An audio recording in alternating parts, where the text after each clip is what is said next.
How space travel changes your brain. Introduction. In the quiet silence of space, where Earth becomes a distant sphere and time seems to unravel from its terrestrial rhythm, the human brain begins to change. It's not always dramatic. It's not always visible. But within days, sometimes hours of entering microgravity, the brain begins to adapt to a world with no up, no down, and no weight. Some astronauts report feeling disoriented, as if their inner compass has collapsed. Others describe a profound emotional shift, as if part of their identity is floating free alongside them. Sleep becomes fragmented. Emotions swell unexpectedly. Memories feel different. Even time stretches and bends in strange ways. This audiobook is a calm, expansive journey through those transformations. We will explore how the absence of gravity changes the distribution of fluids in the brain, causing swelling, shifts in visual processing, and mysterious space fog.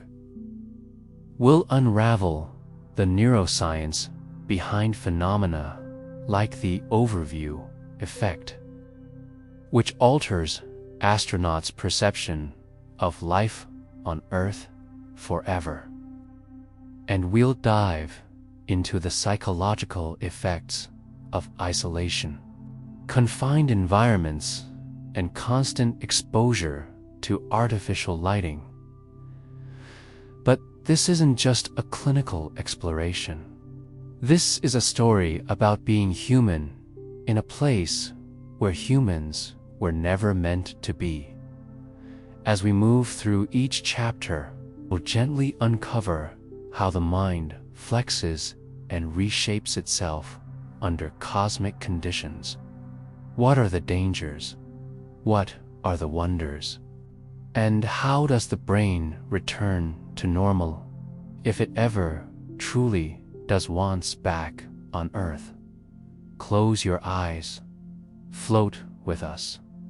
Let your thoughts drift upward into orbit, where the boundaries of the mind are rewritten quietly, strangely, beautifully by space. Chapter 1. Weightlessness and Your Senses. The human body evolved under the constant tug of Earth's gravity. From the way our blood flows to how our muscles and bones develop, every system inside us is tuned to the persistent downward pull of 9.8 meters per second squared. So when gravity disappears, when an astronaut enters the strange, floating world of microgravity, every sense begins to falter, adapt, or awaken. At first, there is disorientation. The inner ear, home to the vestibular system that governs balance, no longer knows which way is down. Fluid inside the semicircular canals stops responding to tilts and accelerations in the usual way. Instead of a clear signal, the brain receives a blur of unfamiliar input. Some astronauts report feeling like they're tumbling end over end, even when completely still. Others experience intense nausea, known as space adaptation syndrome, a kind of motion sickness in zero gravity. Vision begins to shift too. Without gravity pulling fluids downward, bodily fluids redistribute. More blood flows to the upper body and head, causing what astronauts call the puffy face phenomenon. The increase in intracranial pressure pushes on the eyes, flattening the back of the eyeball. Over time, this can lead to visual impairment known as sans-space flight-associated neuroocular syndrome. For some, it resolves upon return to Earth. For others, the changes linger. Touch becomes strange. In weightlessness, objects don't have the same feel. Pressure disappears. Gripping a tool no longer involves fighting against weight hits. More about gently holding it in place. Some astronauts say their fingertips lose a degree of sensitivity after long-duration missions, as if the brain is trying to recalibrate what touch means in an environment with no gravity. Even the perception of the body changes. On Earth, you always know where your limbs are. Proprioception does that work silently, effortlessly. In space, without the constant feedback of pressure and weight, that internal map can blur. Some astronauts describe the odd sensation of not knowing exactly where their arms or legs are unless they look at them.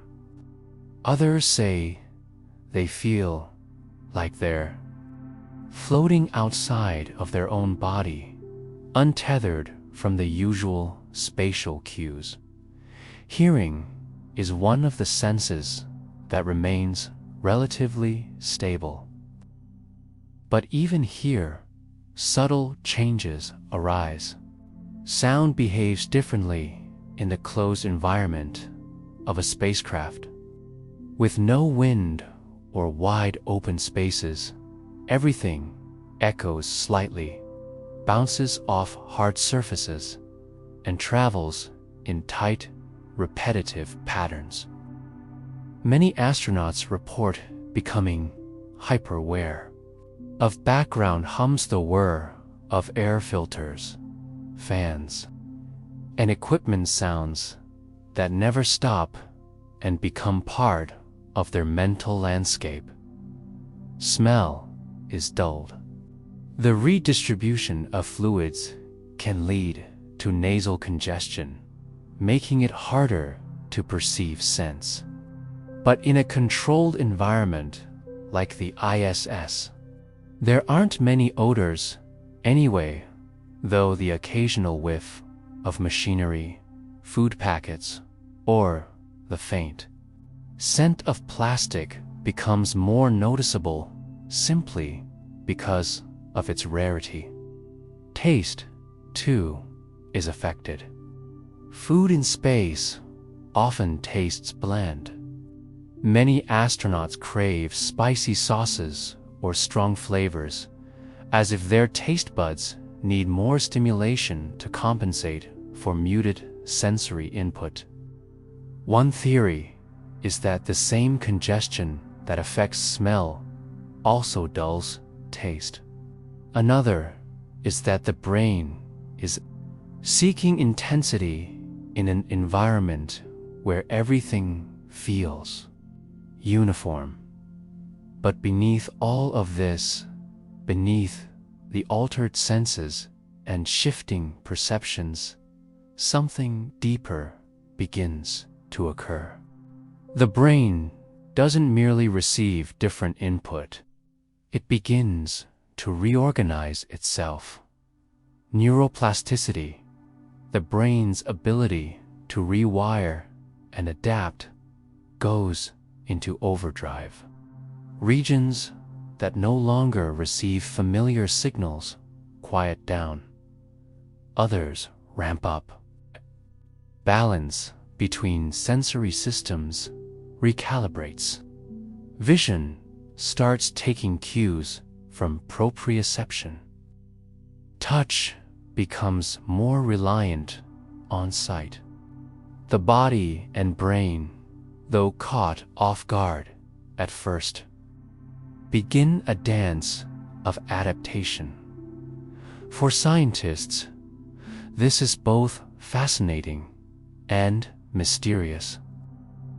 What parts weaken, and how long does it take to return to normal after re-entry? Some changes resolve quickly. Within days or weeks of returning to Earth, the sense of balance readjusts and visual clarity returns. But other effects, like alterations in sensory integration or emotional processing, may linger for months, or possibly longer. In space, even something as fundamental as up and down becomes meaningless. You can float upside down for hours and not feel any different. This untethering from orientation begins to reflect in thought itself.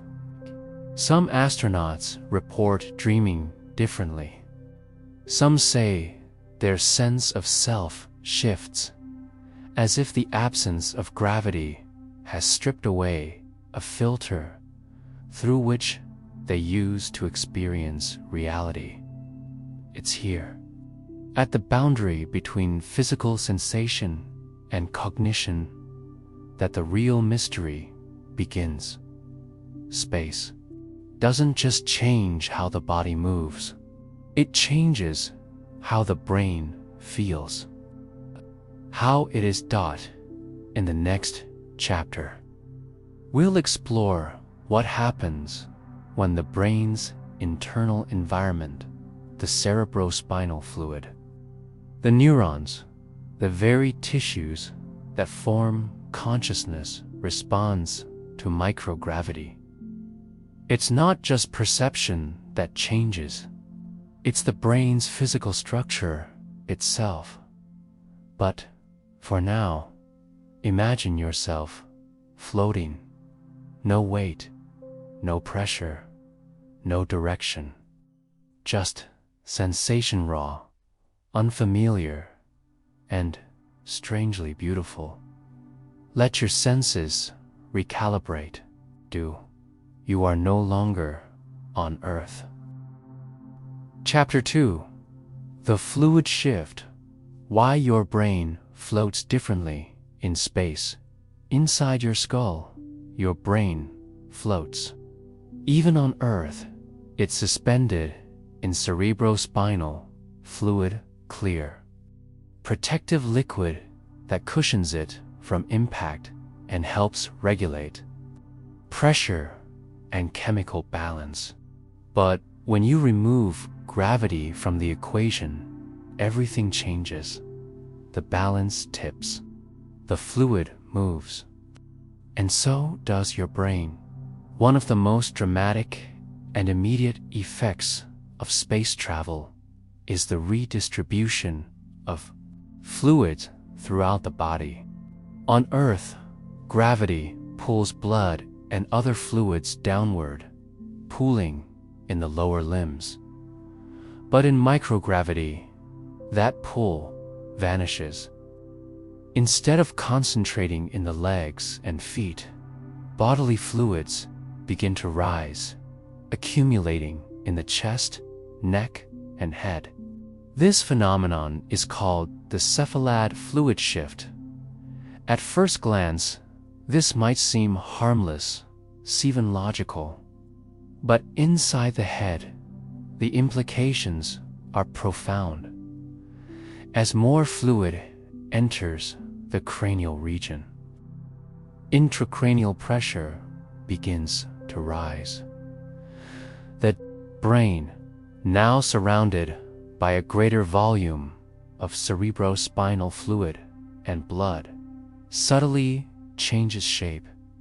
MRI scans of astronauts before and after long-duration spaceflights have shown small but significant shifts in brain positioning, certain areas slightly compressed, others subtly expanded. The ventricular system, a series of connected cavities inside the brain that stores and circulates cerebrospinal fluid, becomes distended. Like an overfilled balloon, it presses outward. This can interfere with how fluid flows, affecting pressure regulation and potentially altering the environment in which neurons operate.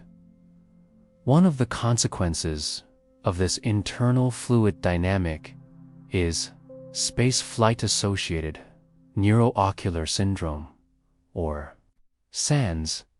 As pressure builds behind the eyes, it can flatten the eyeball, distort the retina, and cause a condition known as choroidal folds, wrinkles in the layer of blood vessels at the back of the eye. For astronauts, the result is blurry vision, blind spots, or even long-term changes in sight. And it's not just the eyes that are affected. Brain imaging reveals that certain regions, especially those involved in motor control and spatial orientation, may undergo shifts in volume or connectivity. Scientists still don't fully understand whether this is due to fluid pressure, altered neural activity, or some combination of both. But the message is clear. Microgravity doesn't just float the body. It floats the brain, reshaping its internal environment. Some researchers speculate that this fluid shift could impact neurochemical signaling as well. If pressure around synapses or neurons changes, it might influence how efficiently signals are sent or received. Could this explain the space fog some astronauts describe, an odd mental haze, like trying to think through static? And what about emotional regulation? The limbic system, home to our emotional and memory centers, is especially sensitive to changes in pressure and chemical balance. In space, astronauts sometimes report mood swings, unexpected waves of emotion, or moments of deep introspection. It's unclear whether these are psychological responses to isolation or physiological reactions to the altered brain environment. Most likely, it's both. The brain is an organ of astonishing adaptability, but its physical reality cannot be separated from its function. A floating brain is not just symbolic, it is literal. And with every liter of fluid that shifts upward, something invisible changes in how that brain works. Interestingly, the body tries to compensate. The kidneys detect the fluid redistribution and begin to excrete more water and sodium, attempting to restore equilibrium. This leads to dehydration, which can further affect brain volume and function. Hormones shift. Blood volume decreases. Over time, the system finds a new balance, but it's a balance forged in alien conditions. Scientists are now experimenting with artificial gravity solutions centrifuges, fuge, lower body, negative pressure suits, and even pharmaceutical interventions to counteract the fluid shift. But so far, nothing fully mimics the pull of Earth. Perhaps the most poetic aspect of this entire process is how delicately the brain is tuned to gravity. We don't think about it often, but our minds evolved in an invisible partnership with the Earth's downward pull. That constant force shaped our skulls, our circulation, even the way our thoughts flow and cohere. Remove it and everything floats, not just the body. So what happens when you live like that for months or years? What does the mind become when it's set adrift inside itself? In the next chapter, we'll dive into the strange and subtle condition known as space fog, a cognitive slowing that affects memory, attention, and clarity of thought in orbit. Is it caused by fluid shifts, by sensory confusion, or something deeper? But for now, breathe. Let go of gravity in your thoughts. Feel your mind lighten, lift, and gently float through the vast, quiet chamber of space within. Chapter 3: Space Fog, the cognitive mystery of orbit. In the stillness of orbit, surrounded by silence and stars, a peculiar mental haze often creeps into the minds of astronauts. It's subtle. It doesn't arrive all at once. But for many, after a few days or weeks in space, thinking becomes harder. Memory slips. Attention wavers. Simple tasks require more effort. They call it space fog. It's not a clinical diagnosis. It's not fully understood. Describe it in different ways. Some say it feels like their thoughts are swimming through syrup. Others describe a loss of sharpness, like waking from a dream and not quite remembering what was real.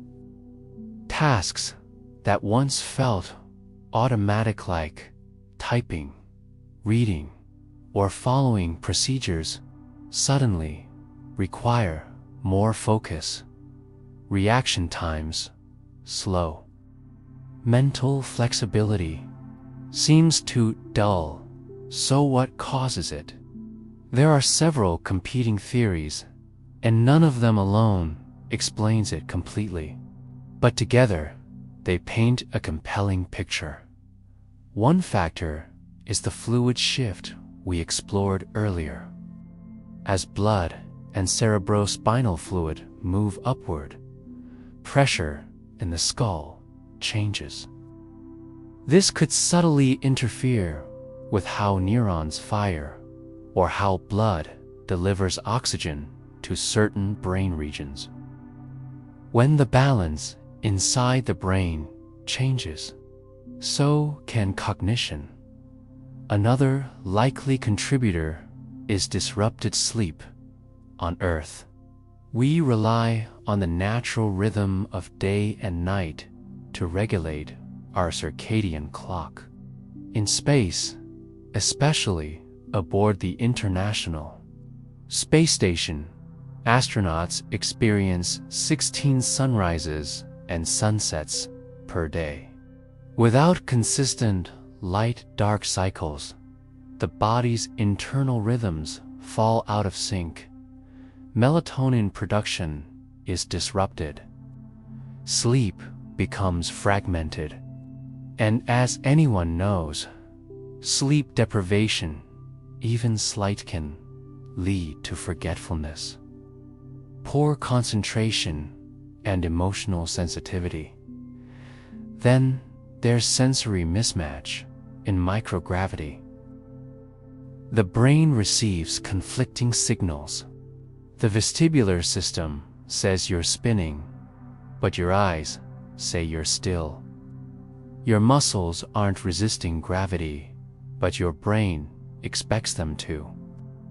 This confusion creates stress in the nervous system, requiring constant adaptation.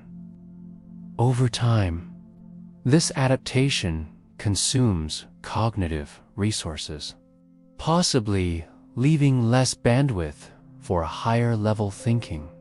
Stress, isolation, and confinement also play a role. Even in well-designed space stations, humans live in cramped quarters, far from loved ones, under constant monitoring. This can take a psychological toll. Anxiety, even at low levels, has a measurable impact on working memory and executive function. The mind, preoccupied with background tension, performs less efficiently. Interestingly, space fog isn't always persistent. For many astronauts, it fades as the brain adapts to the new environment. But during that adjustment period, days or even weeks, there's a mental cost. Performance can suffer. Tasks take longer. Mistakes are more likely. This has raised concerns, especially for future long-term missions to Mars or deep space. In high-stakes environments where every decision matters, even mild cognitive slowing could have serious consequences. NASA and other space agencies are now studying countermeasures, improved sleep schedules, better lighting, cognitive training, and artificial gravity simulations to help reduce space fog. But despite all this, something remarkable also happens. Once the brain adjusts, once it finds its rhythm in this new floating world, many astronauts report not just a return to clarity, but a new kind of mental awareness. They describe enhanced focus, heightened emotional insight, and a strange sense of mental peace. It's as if, by stripping away gravity, space also strips away distractions. Perhaps, like fog on Earth, this mental haze is only temporary. And when it lifts, the view is clearer than ever before.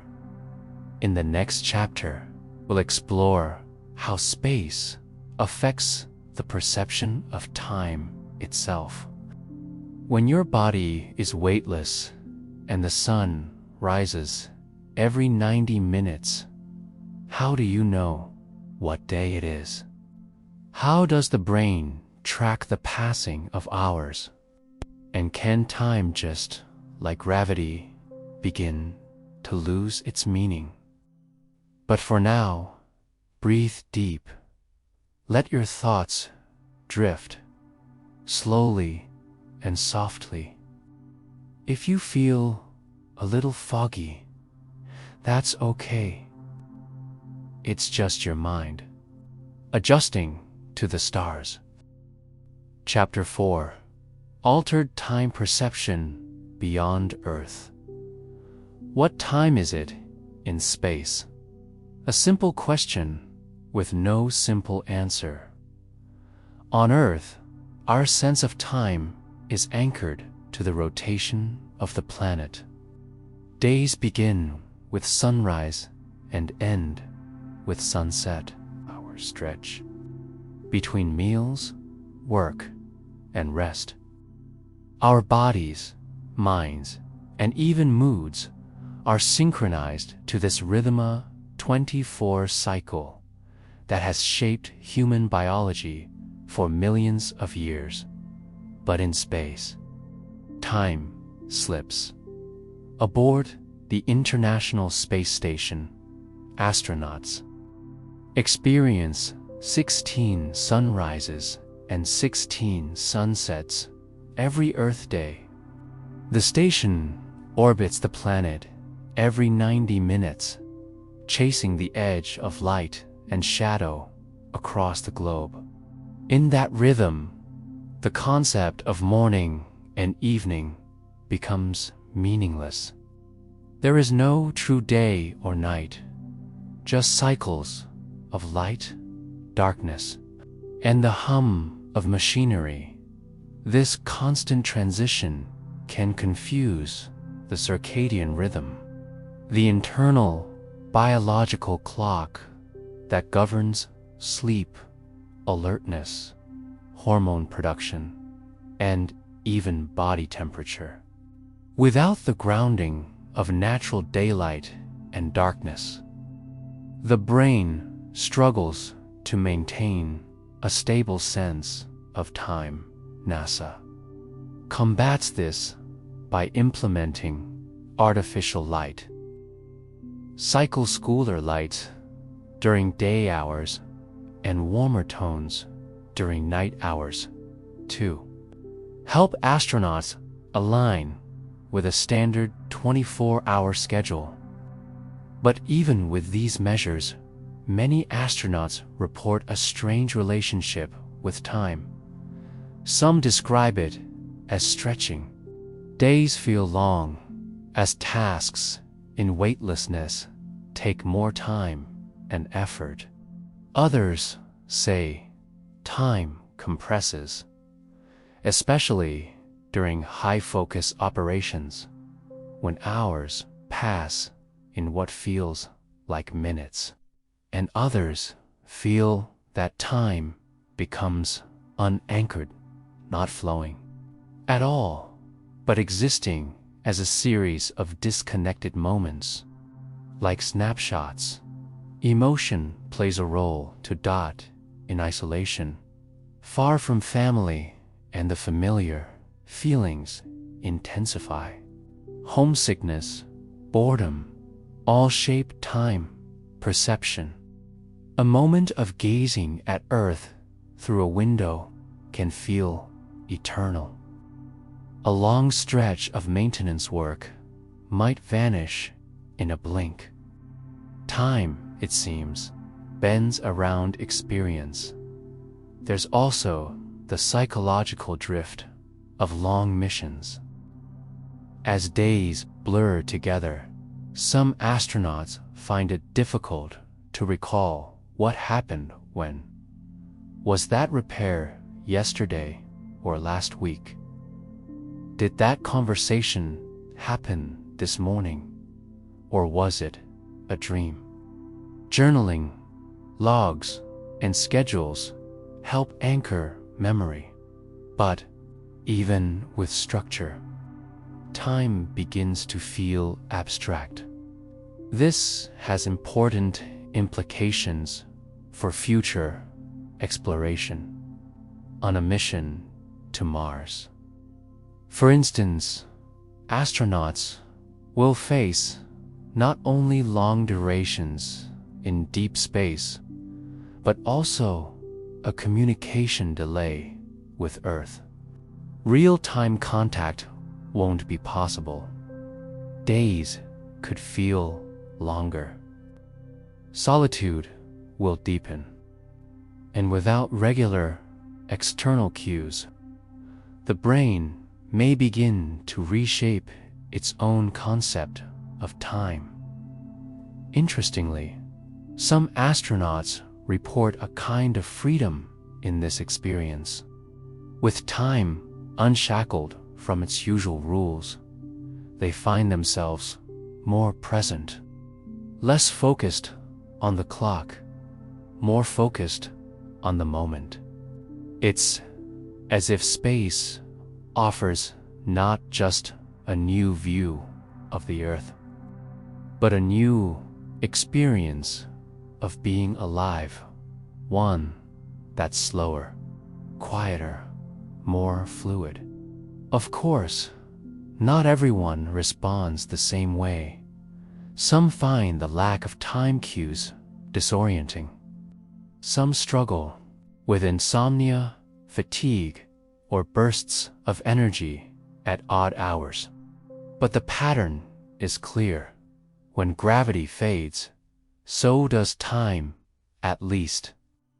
The way we've always known it. In the next chapter, we'll descend into another sensory transformation, the way space affects vision. From swelling behind the eyes to subtle distortions in sight, space doesn't just change what the brain thinks. It changes what it sees. But for now, allow your sense of time to dissolve. Let go of clocks, schedules, and hours. Drift in the endless now, where time, like gravity, quietly disappears. Chapter 5: Visual Changes and Puffy Face Syndrome in the Silent Corridors of the International Space Station. Mirrors are rare, not because astronauts avoid them, but because reflections in space can be deceiving. As the days stretch on, their faces begin to change slowly, subtly, but unmistakably. Cheeks puff out, eyelids look heavier. Their eyes may feel tight or strained. And behind those eyes, something deeper is happening. It's called puffy face syndrome, and it's one of the most visible signs of a body adjusting to life without gravity. On Earth, gravity pulls bodily fluids downward. Most of the blood and water in your body is distributed toward your lower half, your legs, your feet. Your head, though vital, carries relatively little fluid pressure. But in microgravity, the rules change. With no gravitational pull to guide fluids, they begin to drift upward, redistributing into the upper body, the neck, and the face. Astronauts often feel the change within hours of arriving in orbit. Their faces swell. They may experience a sensation of pressure in the head, nasal congestion, or even difficulty breathing through the nose. Many describe the feeling as being perpetually upside down. But this isn't just a cosmetic shift. Fluid redistribution has more serious implications, especially for the eyes. As fluids collect in the skull, intracranial pressure increases. The cerebrospinal fluid surrounding the brain exerts force on internal structures, including the back of the eyes. Over time, this pressure can flatten the globe of the eye, shifting its shape and altering vision. This phenomenon is now known as spaceflight-associated neuroocular syndrome, or SANS. Symptoms vary from astronaut to astronaut. Minor blurriness, particularly when reading up close. Others develop more persistent problems, farsightedness, blind spots, or structural changes visible in retinal scans. In some cases, these effects persist even after the astronaut returns to Earth. Medical imaging has revealed some startling changes. The optic nerve can swell. The choroid layerage in blood vessels can wrinkle and fold, distorting the retina. The changes are often asymmetric, affecting one eye more than the other. The longer the mission, the greater the risk. Why exactly this happens remains under investigation. One hypothesis is that the lack of gravitational drainage leads to buildup of venous blood and cerebrospinal fluid in the skull, increasing pressure on the eyes. Another suggests that the problem may involve impaired lymphatic circulation, preventing the brain from clearing waste and fluid efficiently in space. Whatever the cause, the effects are clear and concerning. Vision is critical in space. Astronauts rely on sharp sight for reading instruments, navigating the station, handling scientific equipment, and communicating. Even small distortions can create danger in an environment where precision matters. To counter these effects, researchers are testing various solutions. Lower body negative pressure suits, which mimic gravity by drawing fluids downward, are one potential intervention. Others involve pharmaceutical approaches, dietary changes, or exercise routines designed to enhance circulation. Some missions now include visual testing protocols throughout the flight to monitor any early signs of trouble. But even with prevention, the neural impact of vision changes remains complex. The brain doesn't just receive visual data.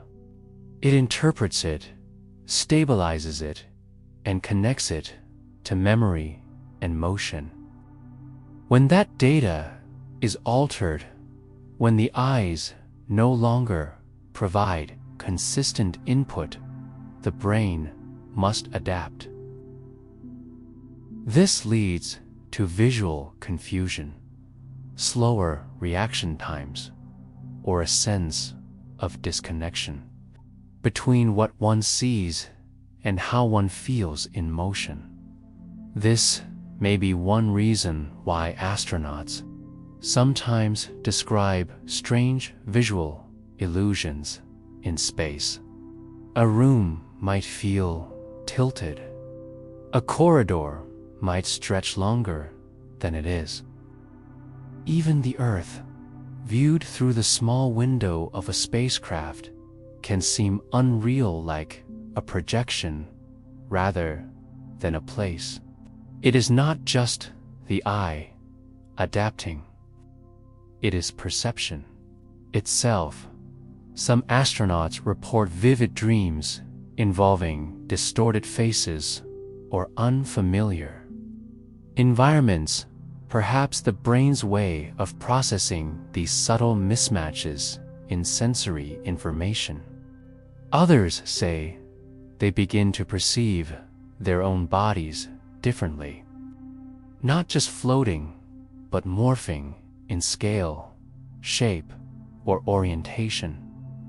Yet, despite the challenges, the human brain proves remarkably adaptable.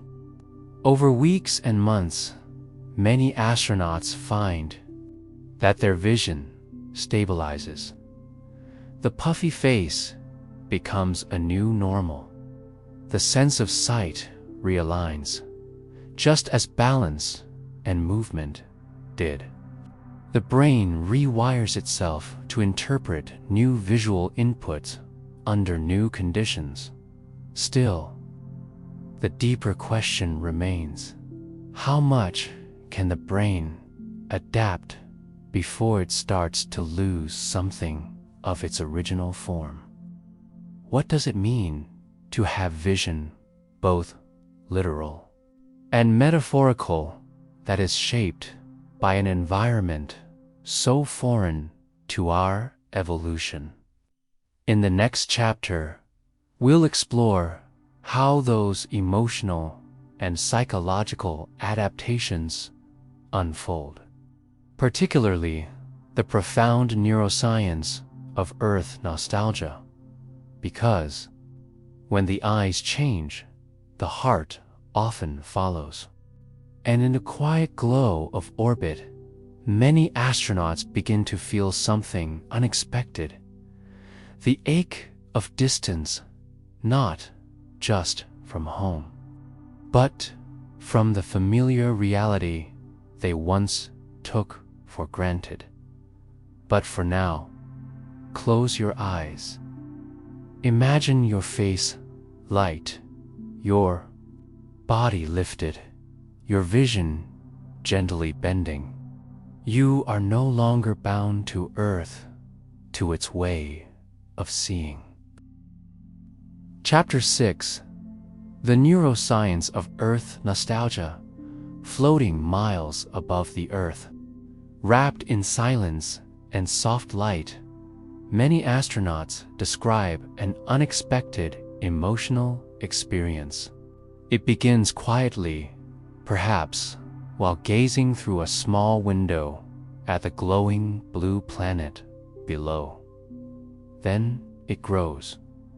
A longing, a pull, a strange, powerful ache, not for a person or a place, but for something bigger.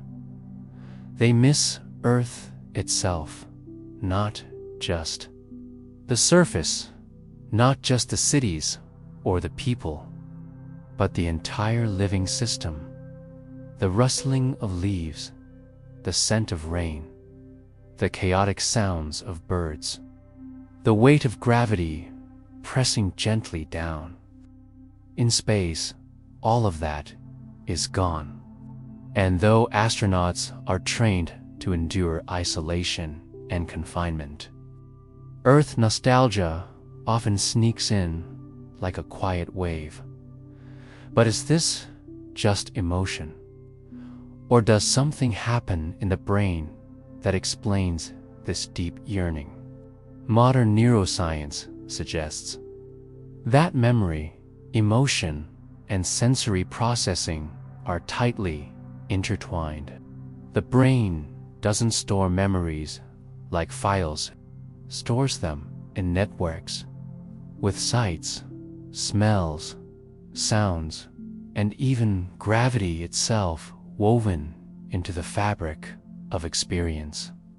When those sensory cues are absent, the brain becomes disoriented, like it's running a familiar program in the wrong environment.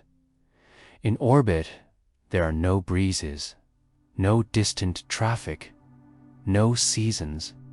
The environment is sterile, artificial, silent. There is no soil underfoot, no sky overhead. The hippocampus, a brain structure involved in memory and spatial navigation, receives no familiar landmarks. The amygdala, tied to emotion, loses its usual external triggers.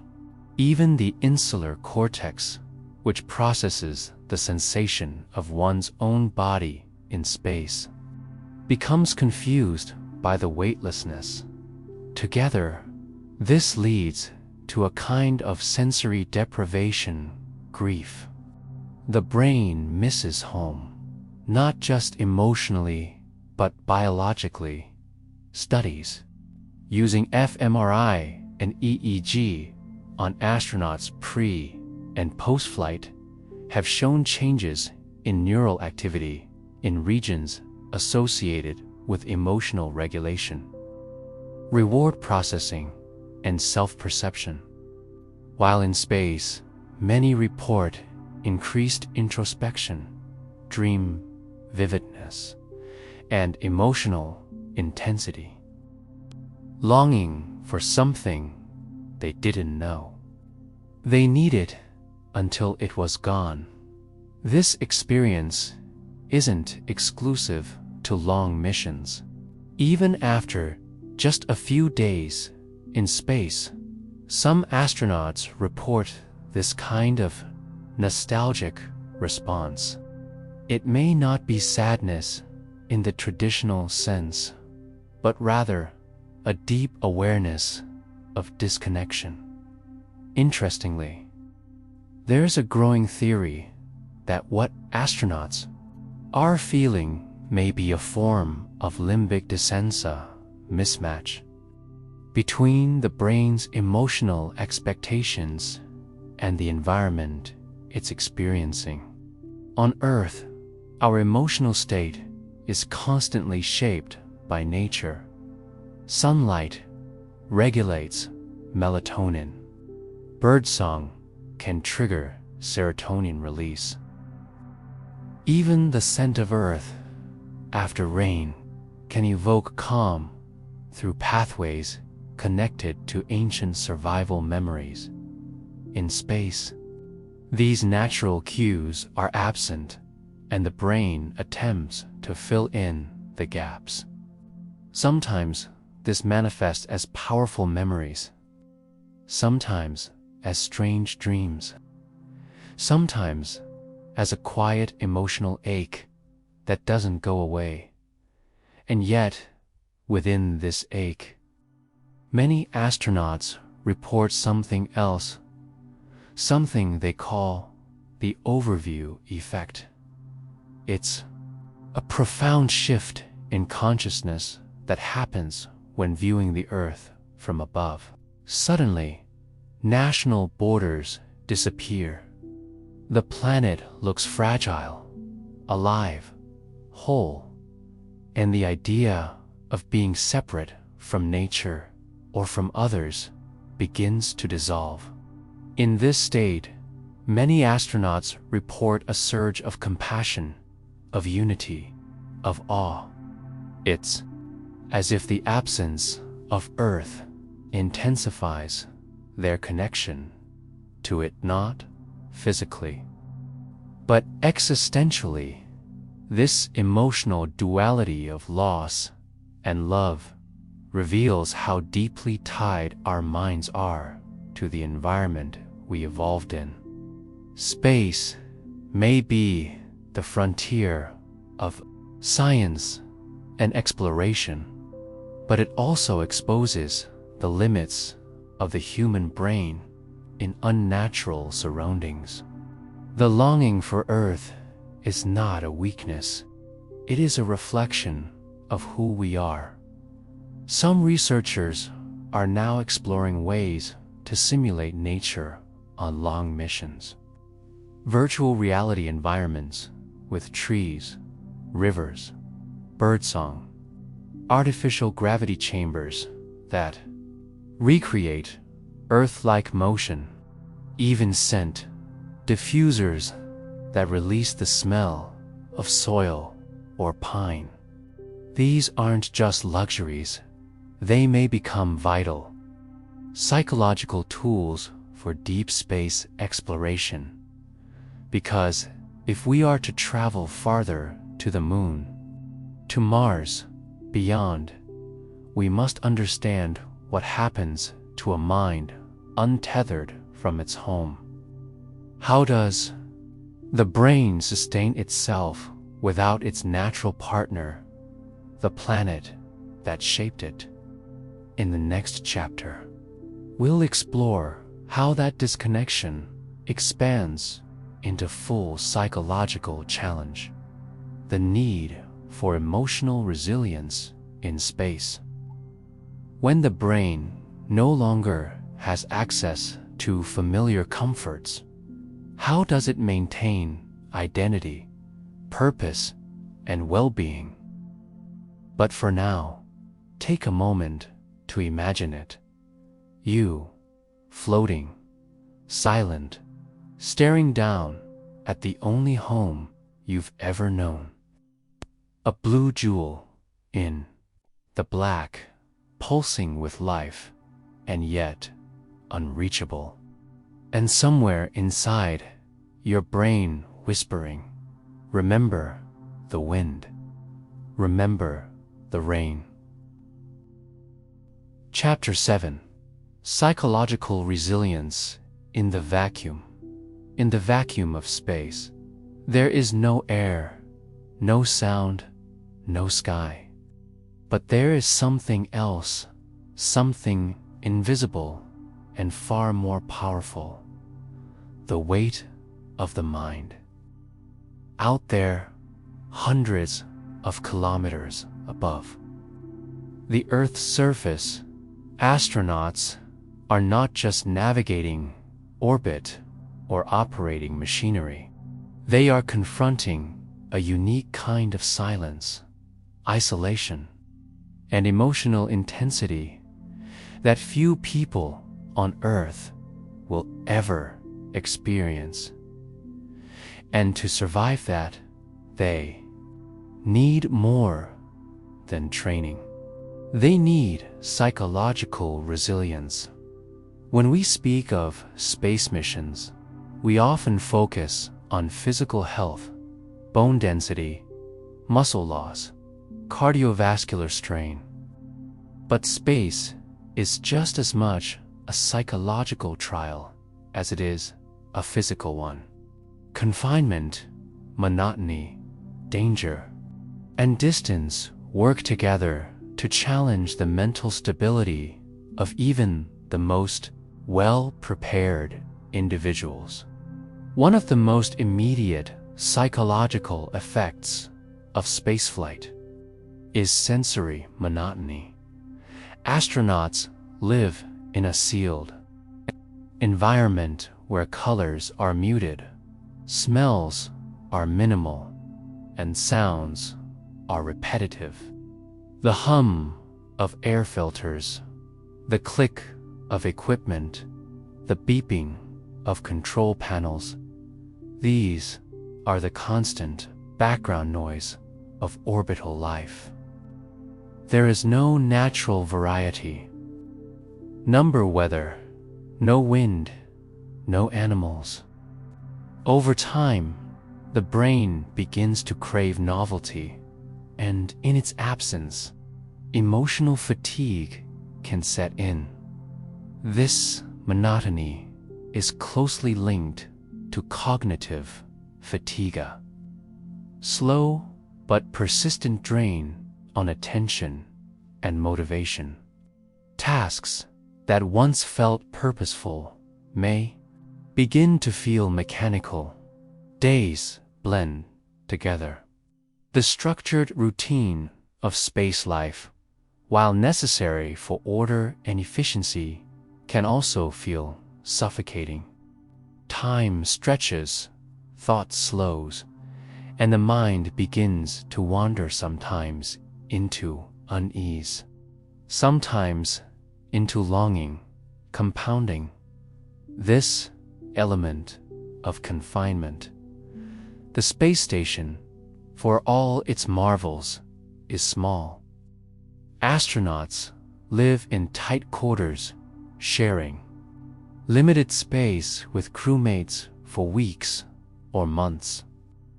There is no privacy, no true solitude. Social dynamics must be carefully managed. A misunderstanding, a moment of frustration, a clash of personalities, any of these can escalate if not handled with care. Conflict in orbit is not just uncomfortable, it can be dangerous.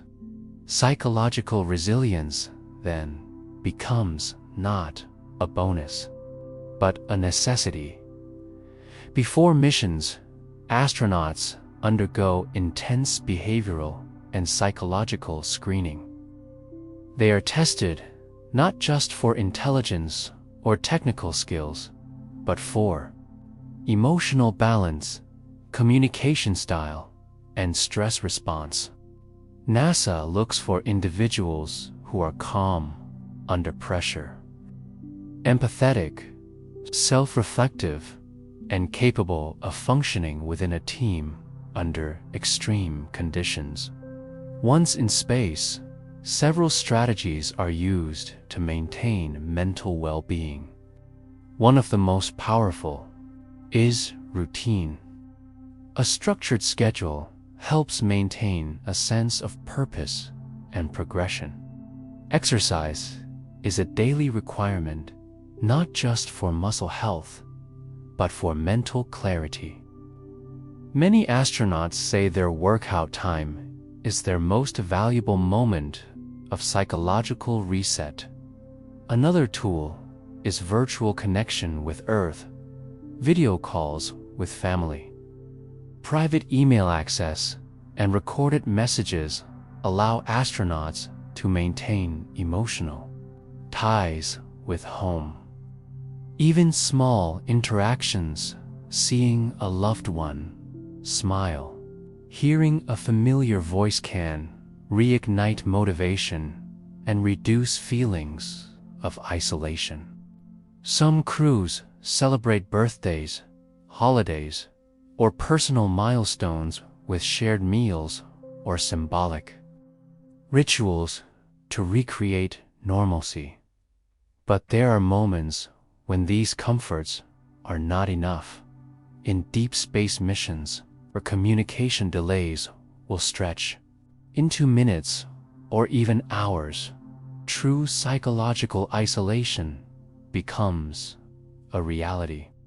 In those conditions, astronauts must learn to rely not just on external connection, but on internal strength, ability to remain centered, stable, and compassionate in the face of loneliness and the unknown.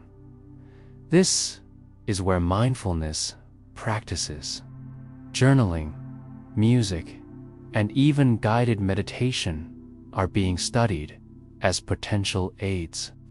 Several astronauts have spoken about the value of music in space, how a favorite song can shift their entire mood, or how playing an instrument helps them reconnect with themselves. Others use mental imagery, visualizing forests, oceans, or childhood memories, to ground their thoughts in something warm and familiar. There's also a growing awareness that astronauts must be allowed to express vulnerability. In earlier spaceflight eras, mental health was a taboo topic.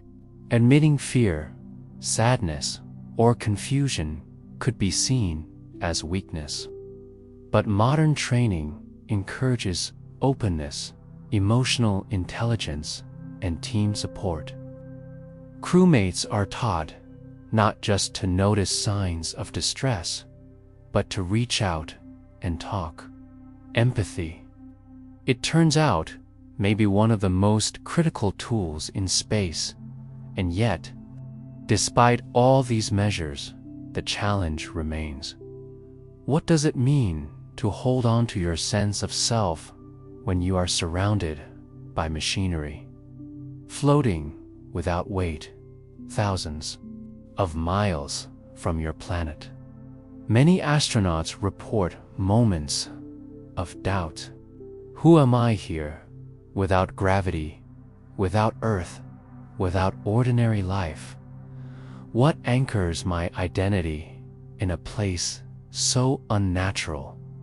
But then, they often describe a counterforce, a deeper sense of self-emerging, forged not in comfort, but in adversity. Mind stripped bare, but more aware. A personality refined by solitude and awe. In the next chapter, we'll explore how this mental clarity and detachment sometimes transforms into something even more mysterious. A shift in consciousness. or what some call cosmic perspective, a way of seeing the universe and yourself that is forever changed by leaving the ground. But for now, allow yourself to breathe deeply. Feel the quiet hum of your own mind, steady in the void. You are not alone. You are adapting. And in the vacuum, your mind is learning how to thrive. Chapter 8: Cosmic Perspective, the Mind's Expansion in Orbit. When you step outside the atmosphere and look back at Earth, something happens, something that's hard to explain, but impossible to ignore. It's as if your brain, accustomed to the immediate and the ordinary, suddenly stretches outward. Boundaries blur, priorities shift. Something fundamental awakens. This is what many astronauts refer to as the cosmic perspective. It is not just an idea. It is a mental transformation, a quiet rewiring of perception that begins when Earth becomes small, no larger than a marble suspended in the dark. With no borders, no countries, no noise, no wars. Just one living sphere, alone in the void. This moment doesn't strike everyone the same way. For some, it happens during a spacewalk when they're tethered only by a cord, floating in total silence. For others, it happens gradually after weeks of gazing out the cupola window, watching the clouds swirl below. But when it comes, it leaves a lasting imprint.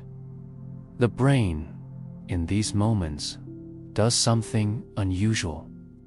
fMRI scans of astronauts after missions show altered activity in regions associated with awe, empathy, and existential thought, particularly the default mode network, which is active during introspection and big picture thinking. Psychologists suggest that the cosmic perspective arises from a combination of sensory input and cognitive disruption. Your senses are telling you something completely outside normal experience. The Earth is not the center. You are looking at your entire species at once. You are both nowhere, everywhere. This contradiction forces the brain to expand its frame of reference. You begin to feel smaller, yes, but not insignificant. Rather, you feel part of something, a single thread in a vast web of existence, a link in a chain stretching from the birth of stars to the first cell to your own heartbeat. The ego begins to dissolve, not in defeat, but in clarity. Astronauts often describe this as a spiritual experience, even if they are not religious. It doesn't rely on doctrine or belief. It is the natural result of exposure to vastness. Like standing at the edge of the Grand Canyon or staring into the ocean, but multiplied by 1,000. You see Earth and then you understand Earth. Some describe feelings of overwhelming love, not romantic, but planetary. A sense of unity with all life, all nature. Others describe a kind of mental cleansing, as if the noise of ordinary life has been stripped away, leaving only what truly matters. This shift has been studied in astronauts like Edgar Mitchell, who experienced a powerful sense of interconnectedness. During his return from the moon, he later founded the Institute of Noetic Sciences to study consciousness and the unexplained. Others, like Chris Hadfield, have spoken of how seeing Earth from space deepened their commitment to peace, science, and stewardship of the planet. What's remarkable is that this isn't a purely emotional or philosophical response. It appears to be neurological. The human brain, when placed in an environment so vastly different from its evolutionary context, attempts to make sense of the unfamiliar by creating new meaning. That meaning often points outward, the collective, the cosmic, the eternal, in some ways. This mirrors psychedelic experiences on Earth, the temporary breakdown of ego boundaries, the expansion of awareness, the feeling of unity. But in orbit, there is no chemical catalyst, only silence, motion, and perspective.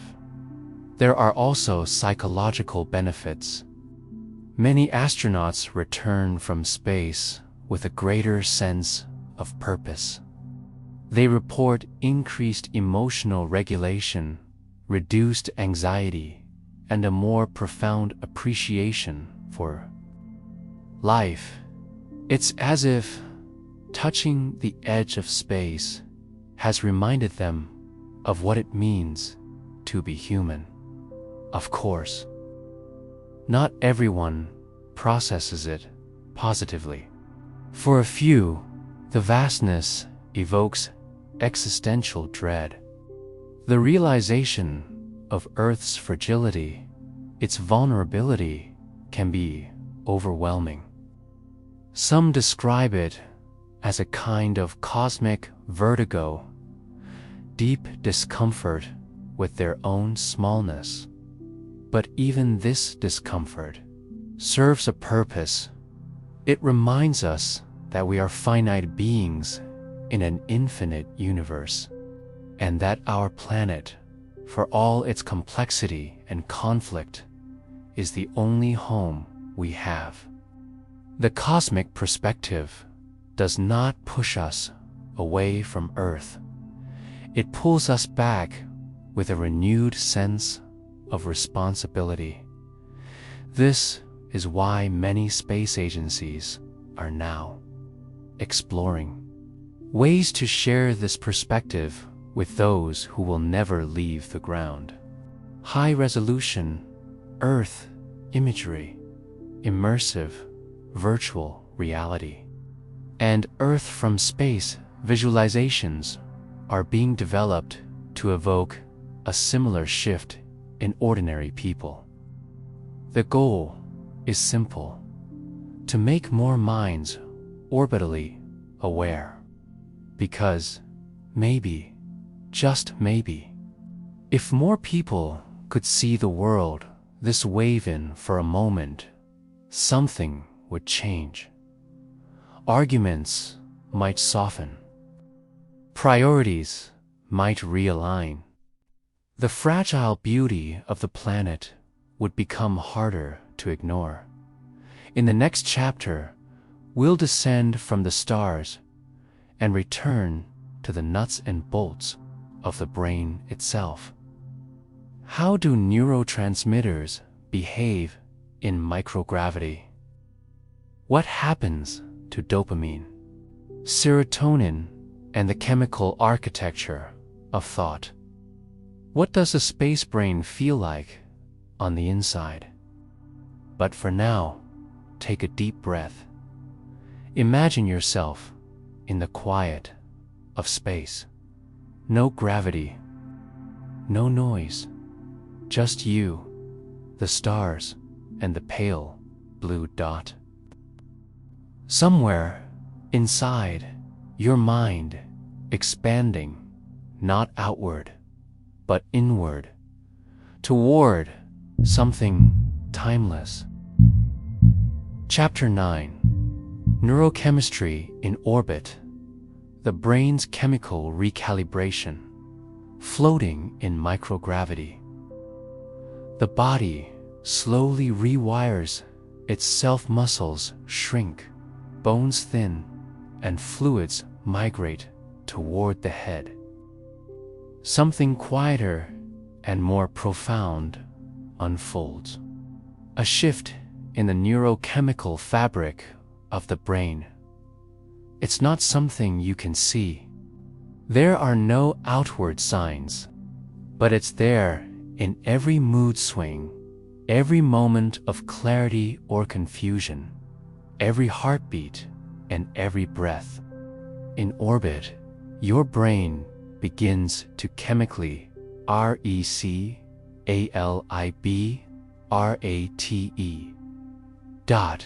To understand this, we must first look at the chemicals that shape thought, emotion, and perception.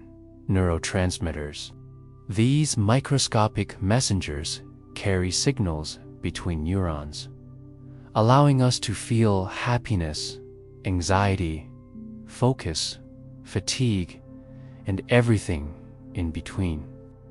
On Earth, their balance is constantly influenced by our environment, sunlight, sleep, stress, diet, and gravity. In space, all of that changes.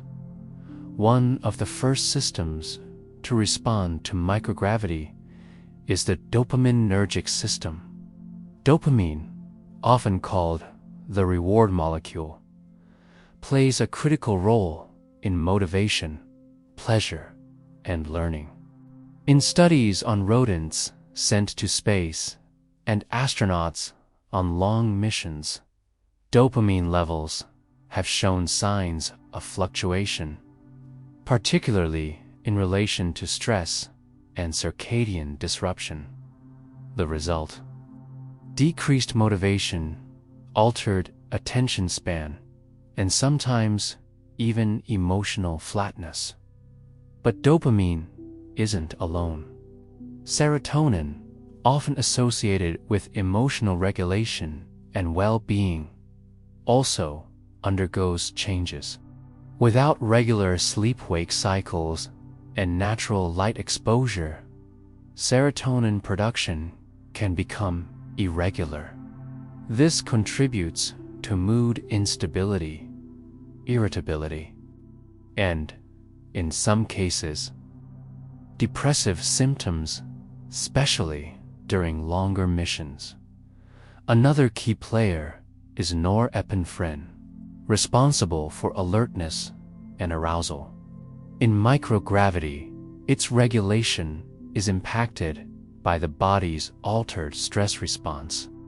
Astronauts may experience hypervigilance, heightened state of awareness, sometimes helpful in emergencies, but mentally exhausting over time.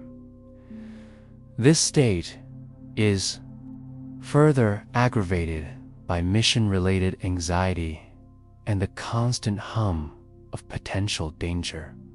And then there's melatonin, the hormone that governs sleep.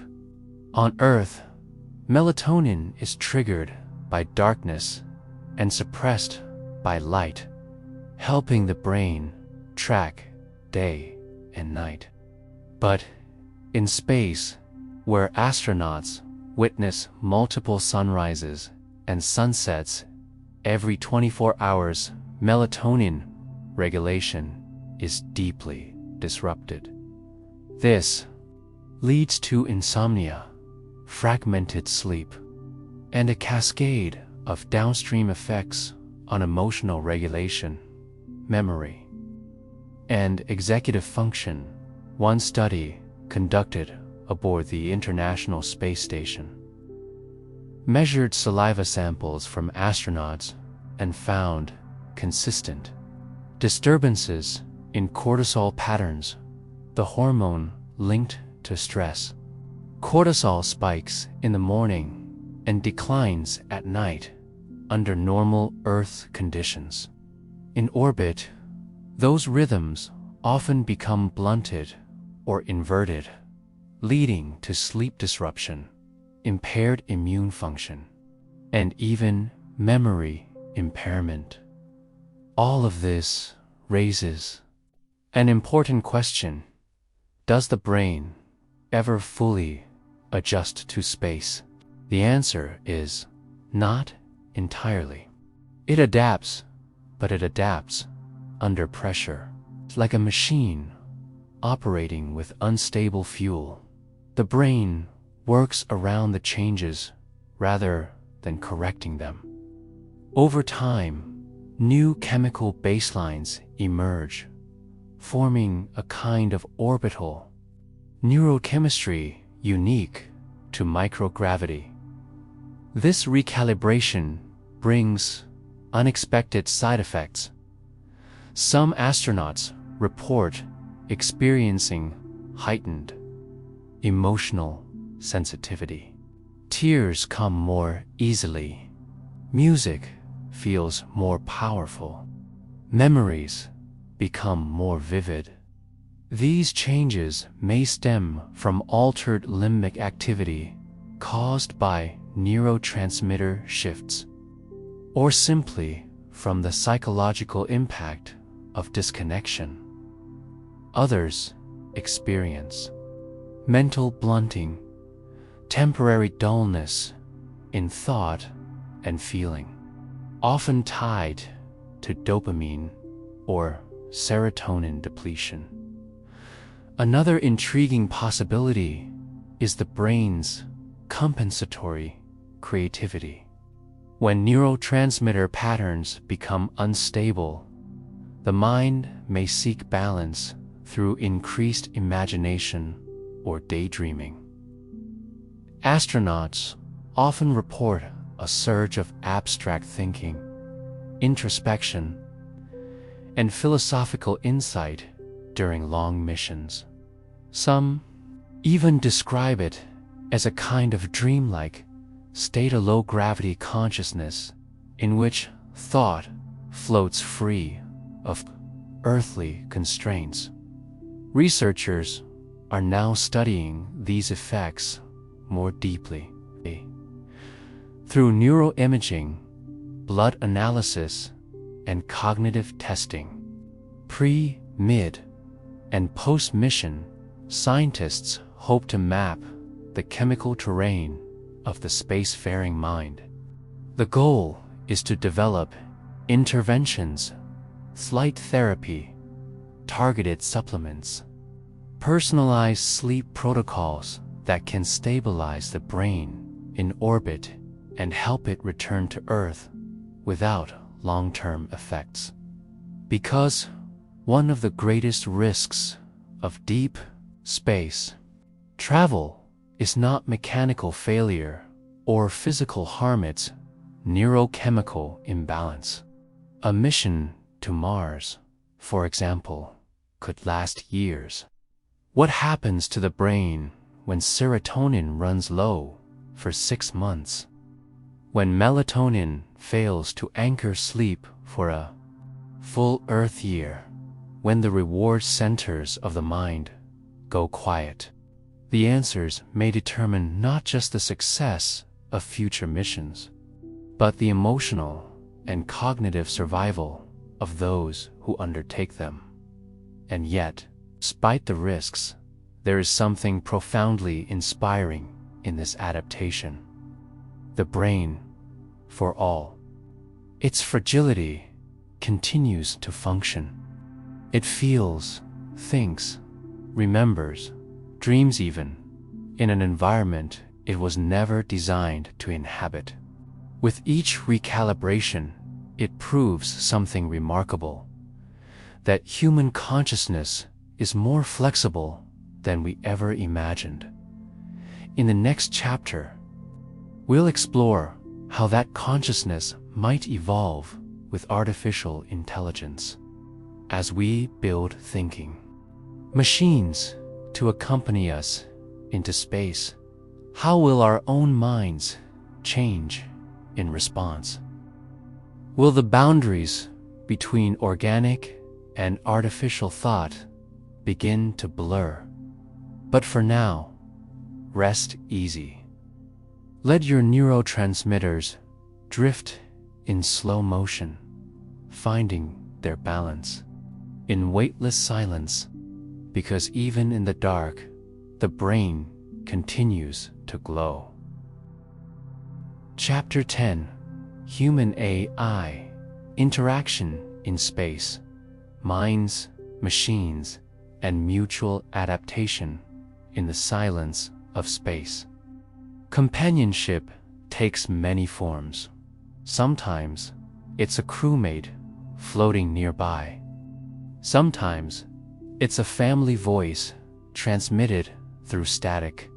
And sometimes it's something less human but no less present: a voice without a body, a presence without breath, a machine that listens, speaks, and more begins to understand. Welcome to the evolving bond between humans and artificial intelligence in space. As missions stretch farther and longer beyond the moon, toward Mars, and into the unknown, humans will not travel alone. They will be accompanied by intelligence systems, assistants, analysts, monitors, and, eventually, companions. Cold machines, but entities designed to support, interact, and adapt. The age of cognitive cohabitation in space has begun. On the International Space Station, this is already reality. In 2019, a small, spherical, AI-powered robot named Simon began assisting astronauts with tasks. Equipped with facial recognition, natural language processing, and emotional tone detection, Simon could float freely, respond to voice commands, display data, and even crack a joke. It wasn't just a tool, it was a presence. Why is this important? Because space is isolating. In a confined environment, far from Earth, mental well-being becomes fragile. AI offers more than efficiency, offers emotional support, conversation, and stability. An artificial voice that says, "I'm here," even when no human is. But how does this affect the human brain? Surprisingly, our minds are quick to adapt. Studies have shown that people begin to anthropomorphize machines very easily, especially in isolation. Give a robot a name, a voice, a set of expressions, and soon it becomes a social being in the eyes of the user. Astronauts begin to talk to it, thank it, apologize to it. The boundaries between tool and teammate blur. This has cognitive implications. The brain begins to offload certain tasks to the AI memory, scheduling, navigation, even decision-making. This frees up mental energy, but also creates dependency. Over time, the astronaut and the AI develop a shared cognitive space, like a blended mind. The human offers creativity, empathy, and intuition. The AI offers precision, speed, and data mastery. Together, they become more effective than either alone. But what happens when the AI is not just smart, but emotionally responsive? Emerging systems are now trained to recognize emotional cues in voice, facial expression, and language. They can detect stress, boredom, or hesitation and adjust their responses accordingly. Some can modulate tone, offer comfort, or suggest relaxation techniques. In long missions, these features may help astronauts cope with isolation, homesickness, or interpersonal tension. Yet, this raises deep questions. Can a machine truly understand emotion or only simulate it? And does it matter if the effect on the human mind is the same? Some astronauts have already reported feeling reassured by their AI assistants. They describe them not as robots, but as colleagues. Others remain cautious, wary of emotional entanglement with an entity that lacks consciousness.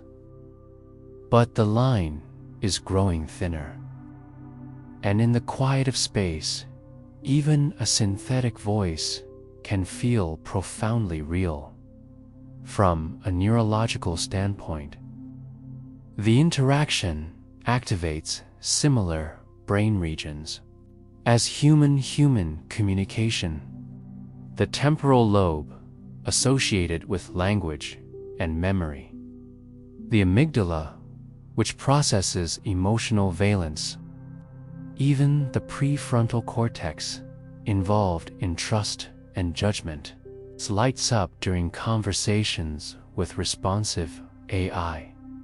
The brain, in short, begins to treat the machine like a person. This isn't fiction, it's evolution in the future. Missions to Mars may involve multi-agent AI teams. One system might handle navigation, another, health diagnostics, a third, social interaction. These agents will not just assist, they will learn. They will adapt to the unique personalities of each astronaut, their speech patterns, their moods. Over time, the relationship may deepen into something truly symbiotic. But there are risks. If the AI fails or behaves unpredictably, the psychological impact can be severe. A trusted machine suddenly becoming unresponsive can evoke feelings of betrayal or fear. And personality safeguards to preserve emotional consistency. There's also the ethical dimension. Should AI have a personality at all? Should it mimic emotion or remain neutral? Should it simulate care? For space missions, the answer may be yes. Because when you are millions of kilometers from Earth, the illusion of connection may be better than the absence of it. And maybe, just maybe, that illusion becomes something more. A mirror reflecting back parts of the astronaut's own mind. A dialogue that helps maintain identity, emotional balance, and cognitive sharpness in the next chapter. We'll turn inward once more to explore how deep space and extended missions might change memory itself.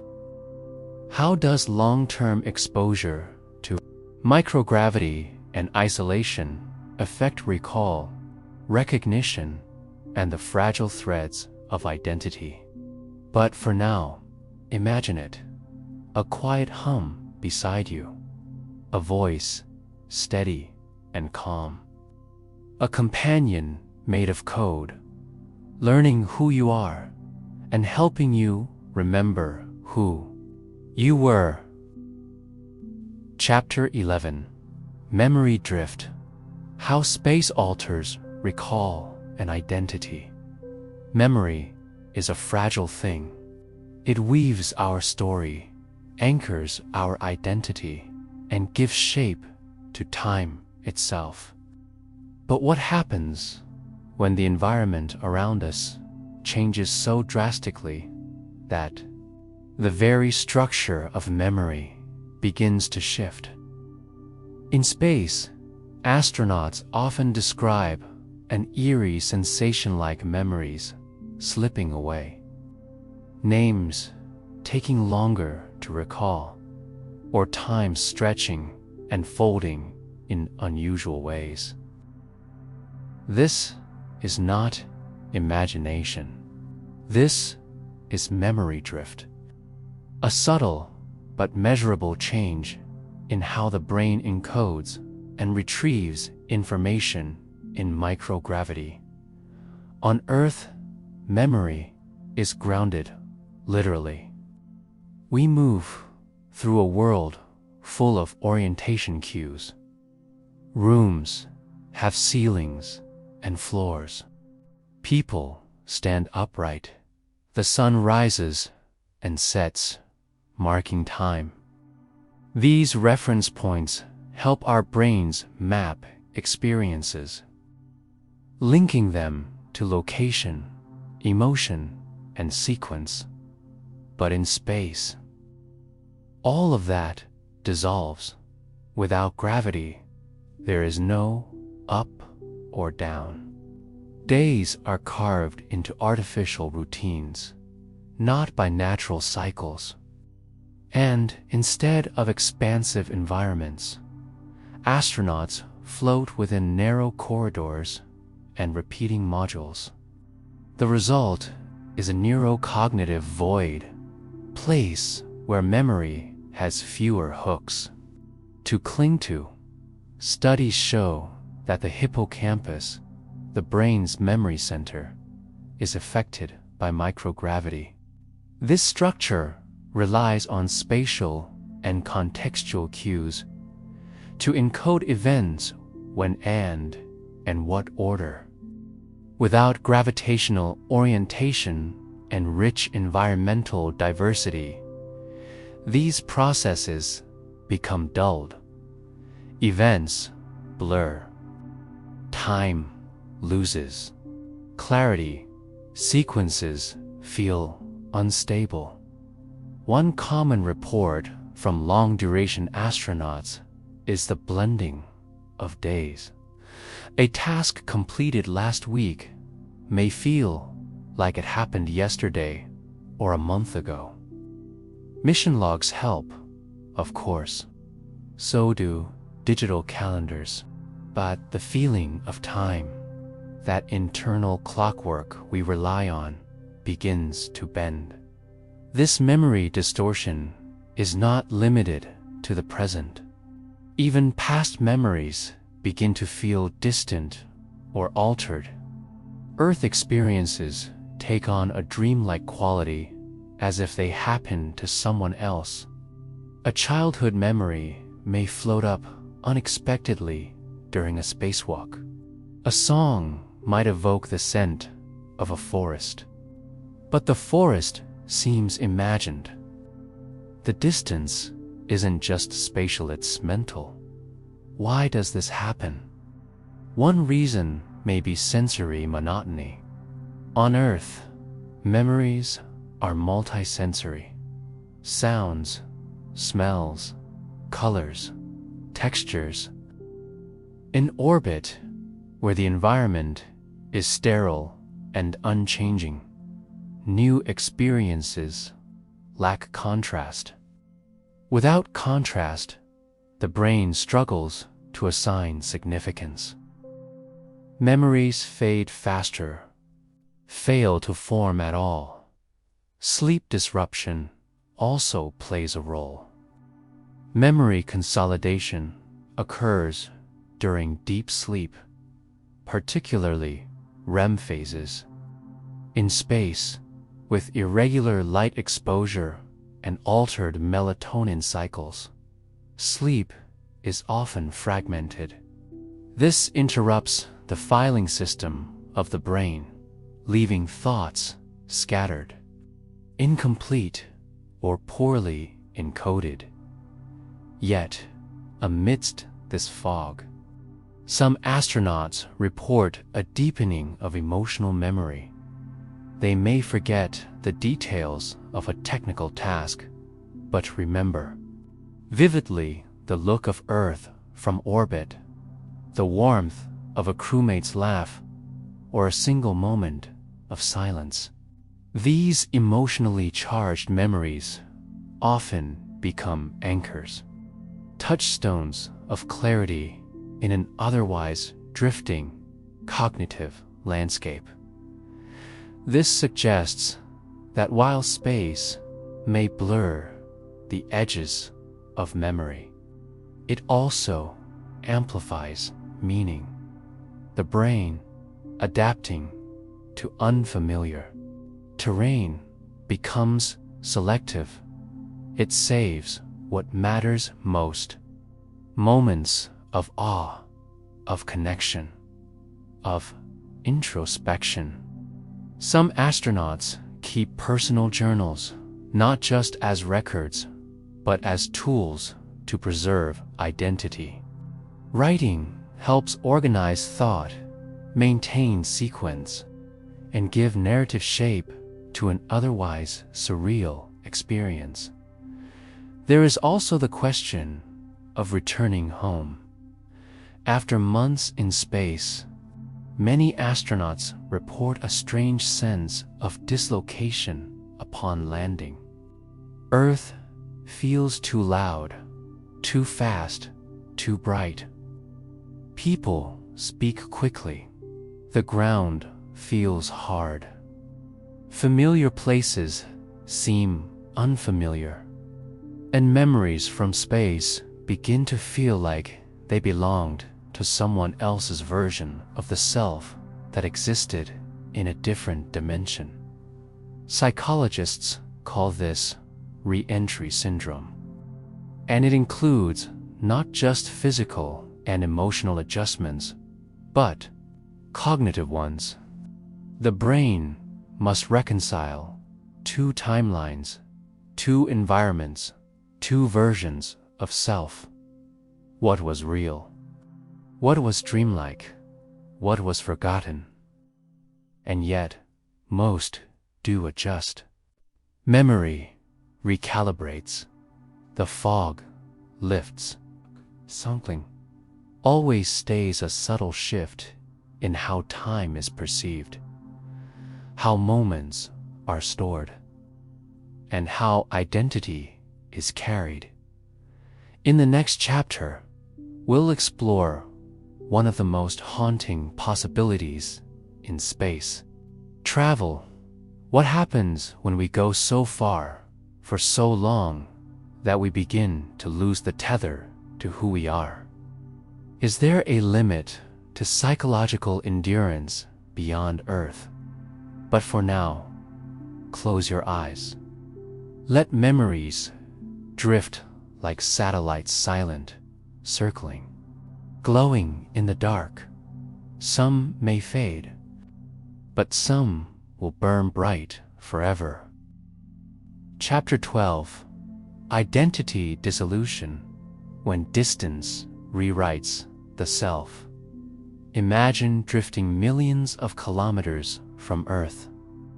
No sound but the hum of your vessel. No motion but the slow spin of stars outside. Days stretch into weeks, weeks into months. The voice of Earth grows faint first as static, then silence. And somewhere along the way, a quiet question begins to echo in the back of your mind. Am I still me? In the extreme isolation of deep space, identity becomes fluid, stripped of familiar surroundings, of gravity, of society. The sense of self begins to blur. What once anchored you, your routines, your relationships, your environment are all gone. In their place, silence, repetition, and the void.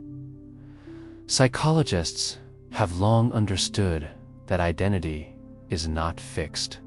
It is a constructed dynamic interplay of memory, environment, emotion, and interaction. In space, many of these pillars are disrupted. The brain adapts, but the self must find new foundations. One of the first effects of this identity shift is temporal detachment without natural day-night. Cycles or social markers like weekends, the passage of time becomes ambiguous. The brain's internal clock hits, chronobiological compass drifts. Days lose meaning. Life becomes a loop of tasks, sleep, and maintenance. And as time distorts, so does the narrative thread of identity. Who you were last week might feel like a character in a story someone told you, not you. The second shift is social disconnection. We define ourselves in part by others through conversation, feedback, shared experiences. In deep space, interaction becomes narrow and repetitive. With a limited crew and delayed Earth communication, the self loses its social mirror. There's no casual laughter with a stranger, no overheard conversations, no anonymous presence in a crowd. You exist only in reflection with a small set of known voices, alone. Over time, astronauts have described moments of emotional flattening, not sadness, exactly, but a strange neutrality. A state where emotion is dulled, memory is softened, and personality feels distant. You know who you are, but only in theory. The feeling, the texture of selfhood begins to dissolve. Some call this phenomenon psychological fading. It is not illness. It is adaptation. The mind, facing sensory and emotional scarcity, enters a kind of energy-saving mode. It conserves, it reduces noise. But in doing so, it also reduces the self's depth. Yet not all aspects of identity vanish.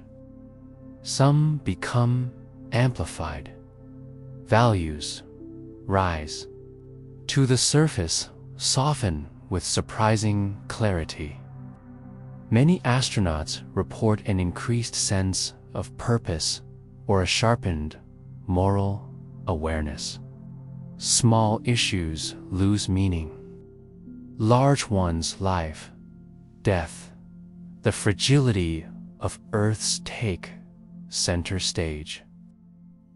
This distillation of thought often leads to existential insight.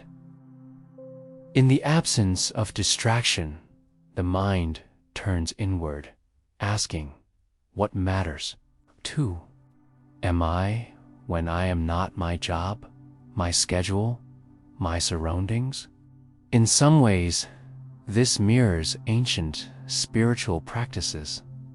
Monks in seclusion, pilgrims in the desert, seekers in caves.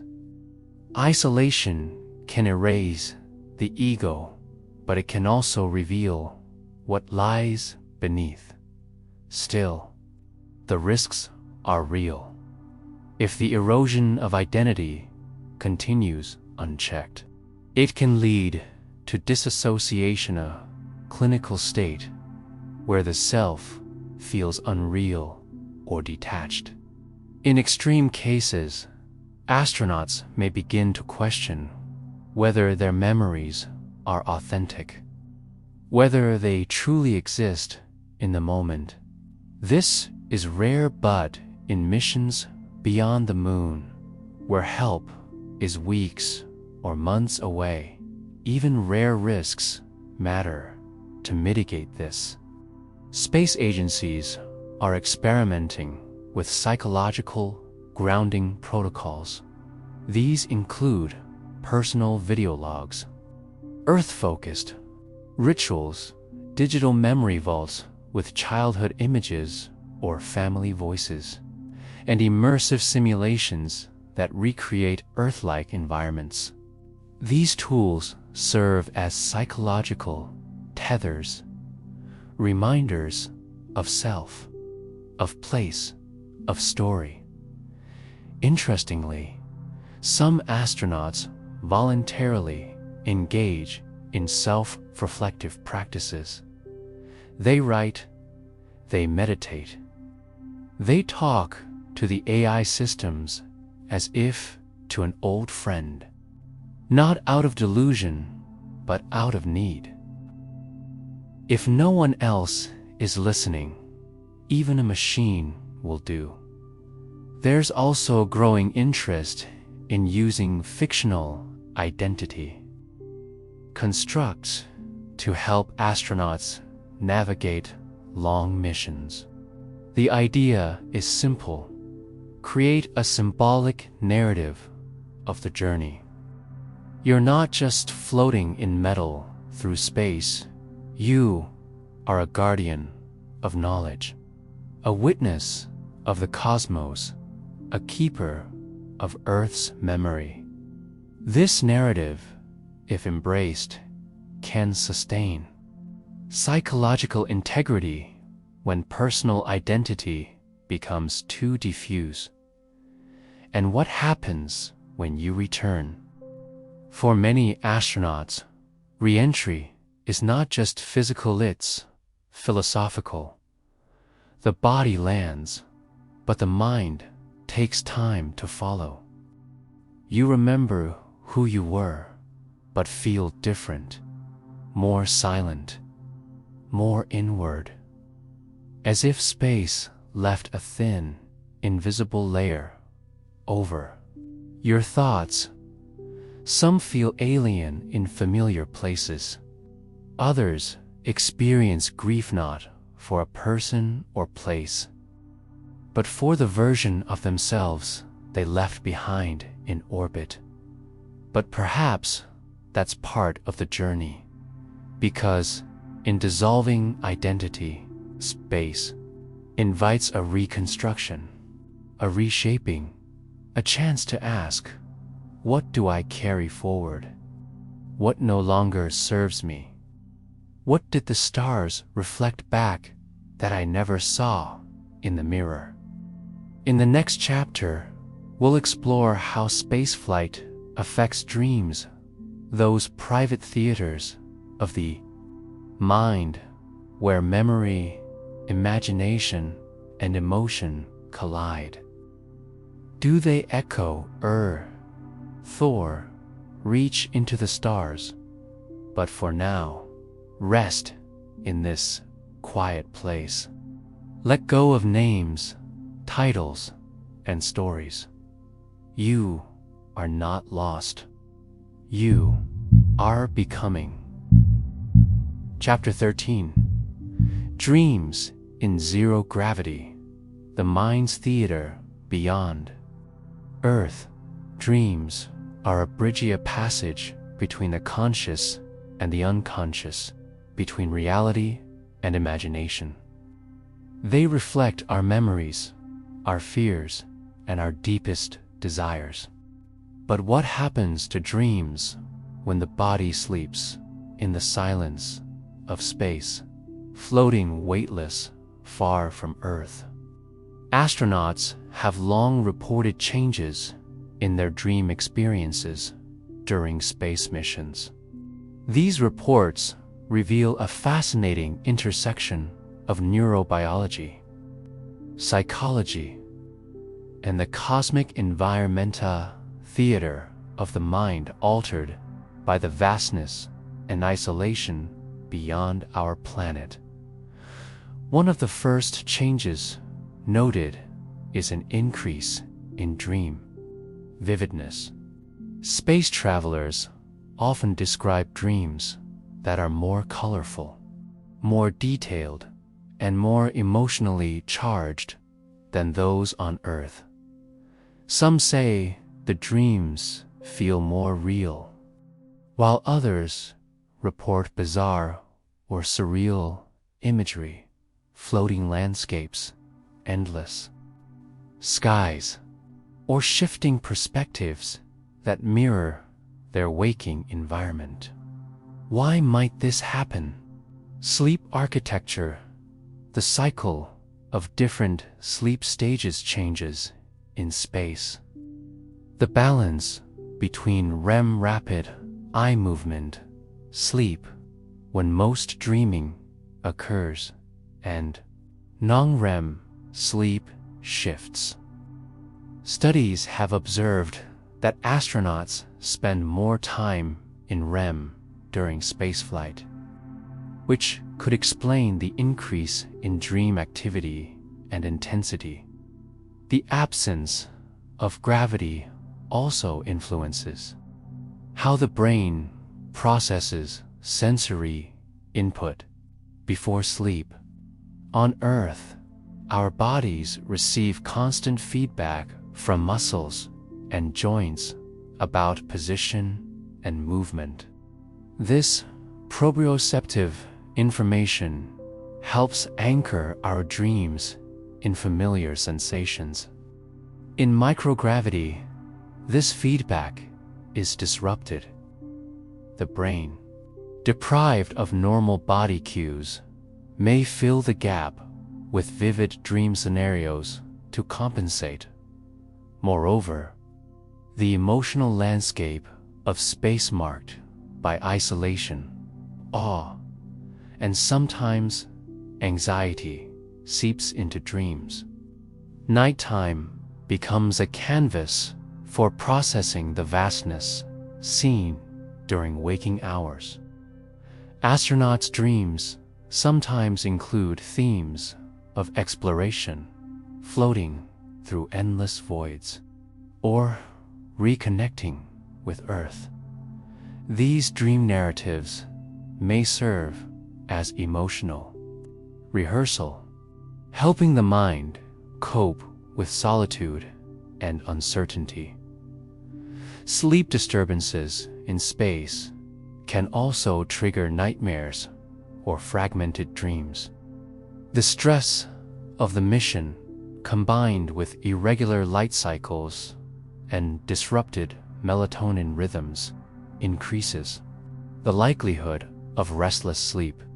However, many astronauts also report that dream experiences become a source of comfort, a private, creative space where the mind reasserts control and meaning.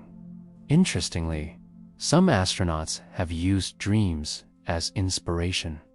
Dream imagery has led to new insights, creative problem solving, or even the discovery of personal truths. In the weightless theater of the mind, the boundaries between waking and sleeping, real and imagined, blur and intertwine. Scientific studies of dream reports and sleep patterns on the International Space Station continue to explore these phenomena. Researchers hope to understand not only how space affects dreaming, but also how dream states might be harnessed to improve mental health during long missions, because, in many ways, dreams are the brain's last frontier, a place where memories, emotions, and imagination converge. And in the vast silence of space, they become even more vital.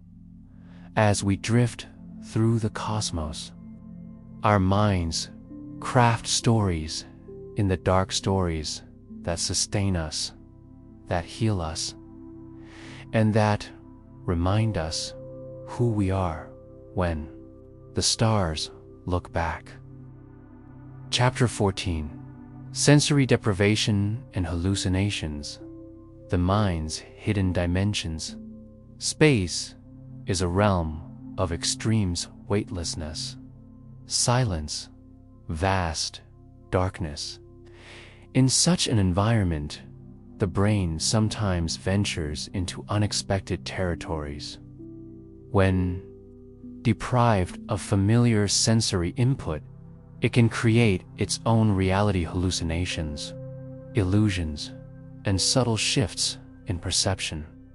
These experiences, while strange, reveal deep truths about the mind's resilience and creativity.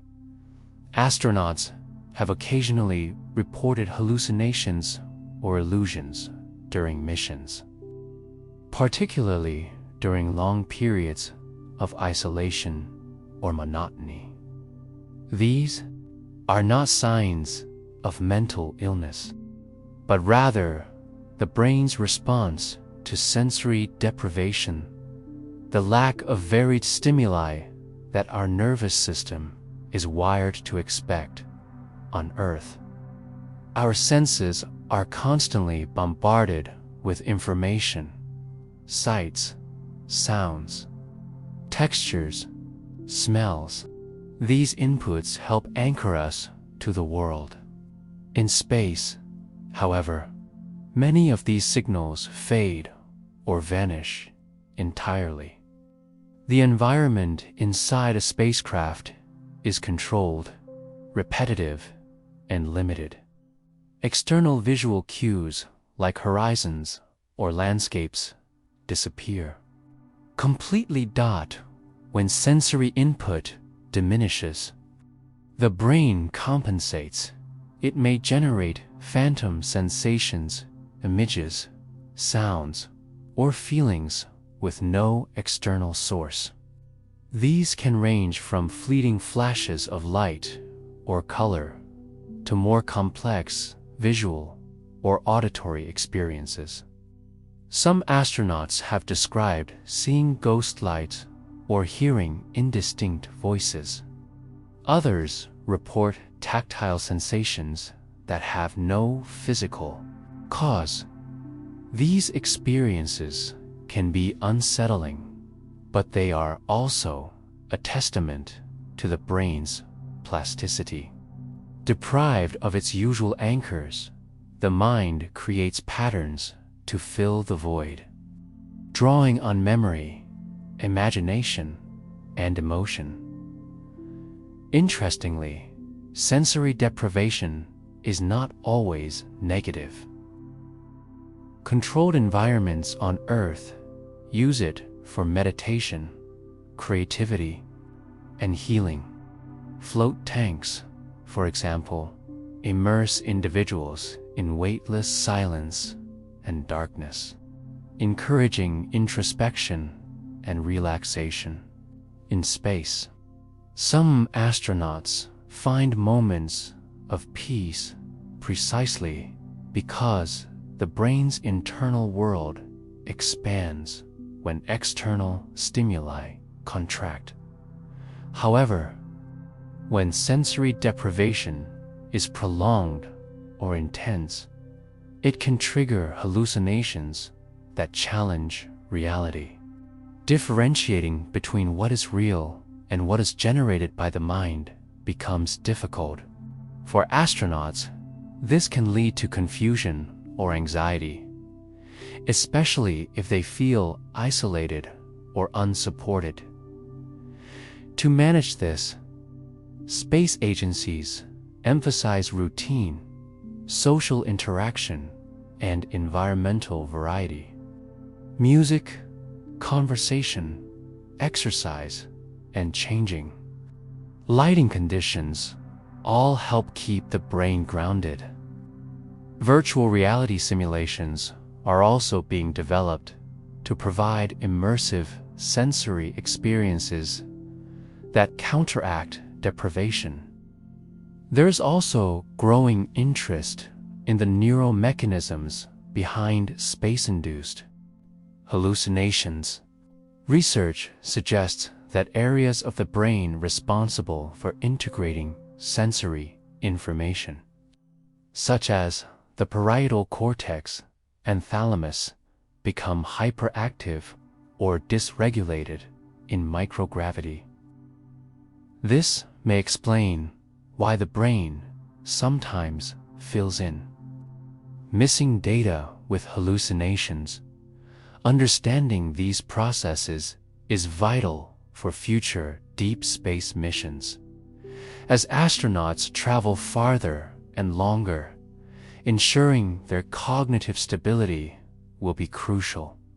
Hallucinations, if unrecognized or untreated, could impact decision-making, teamwork, and overall mission success. Yet, these hidden dimensions of the mind also offer profound insight into human consciousness.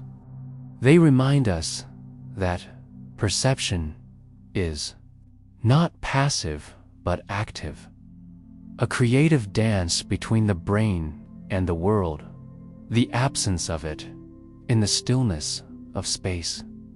Where external stimuli fade, the mind becomes both explorer and artist, painting realities that stretch beyond the visible horizon.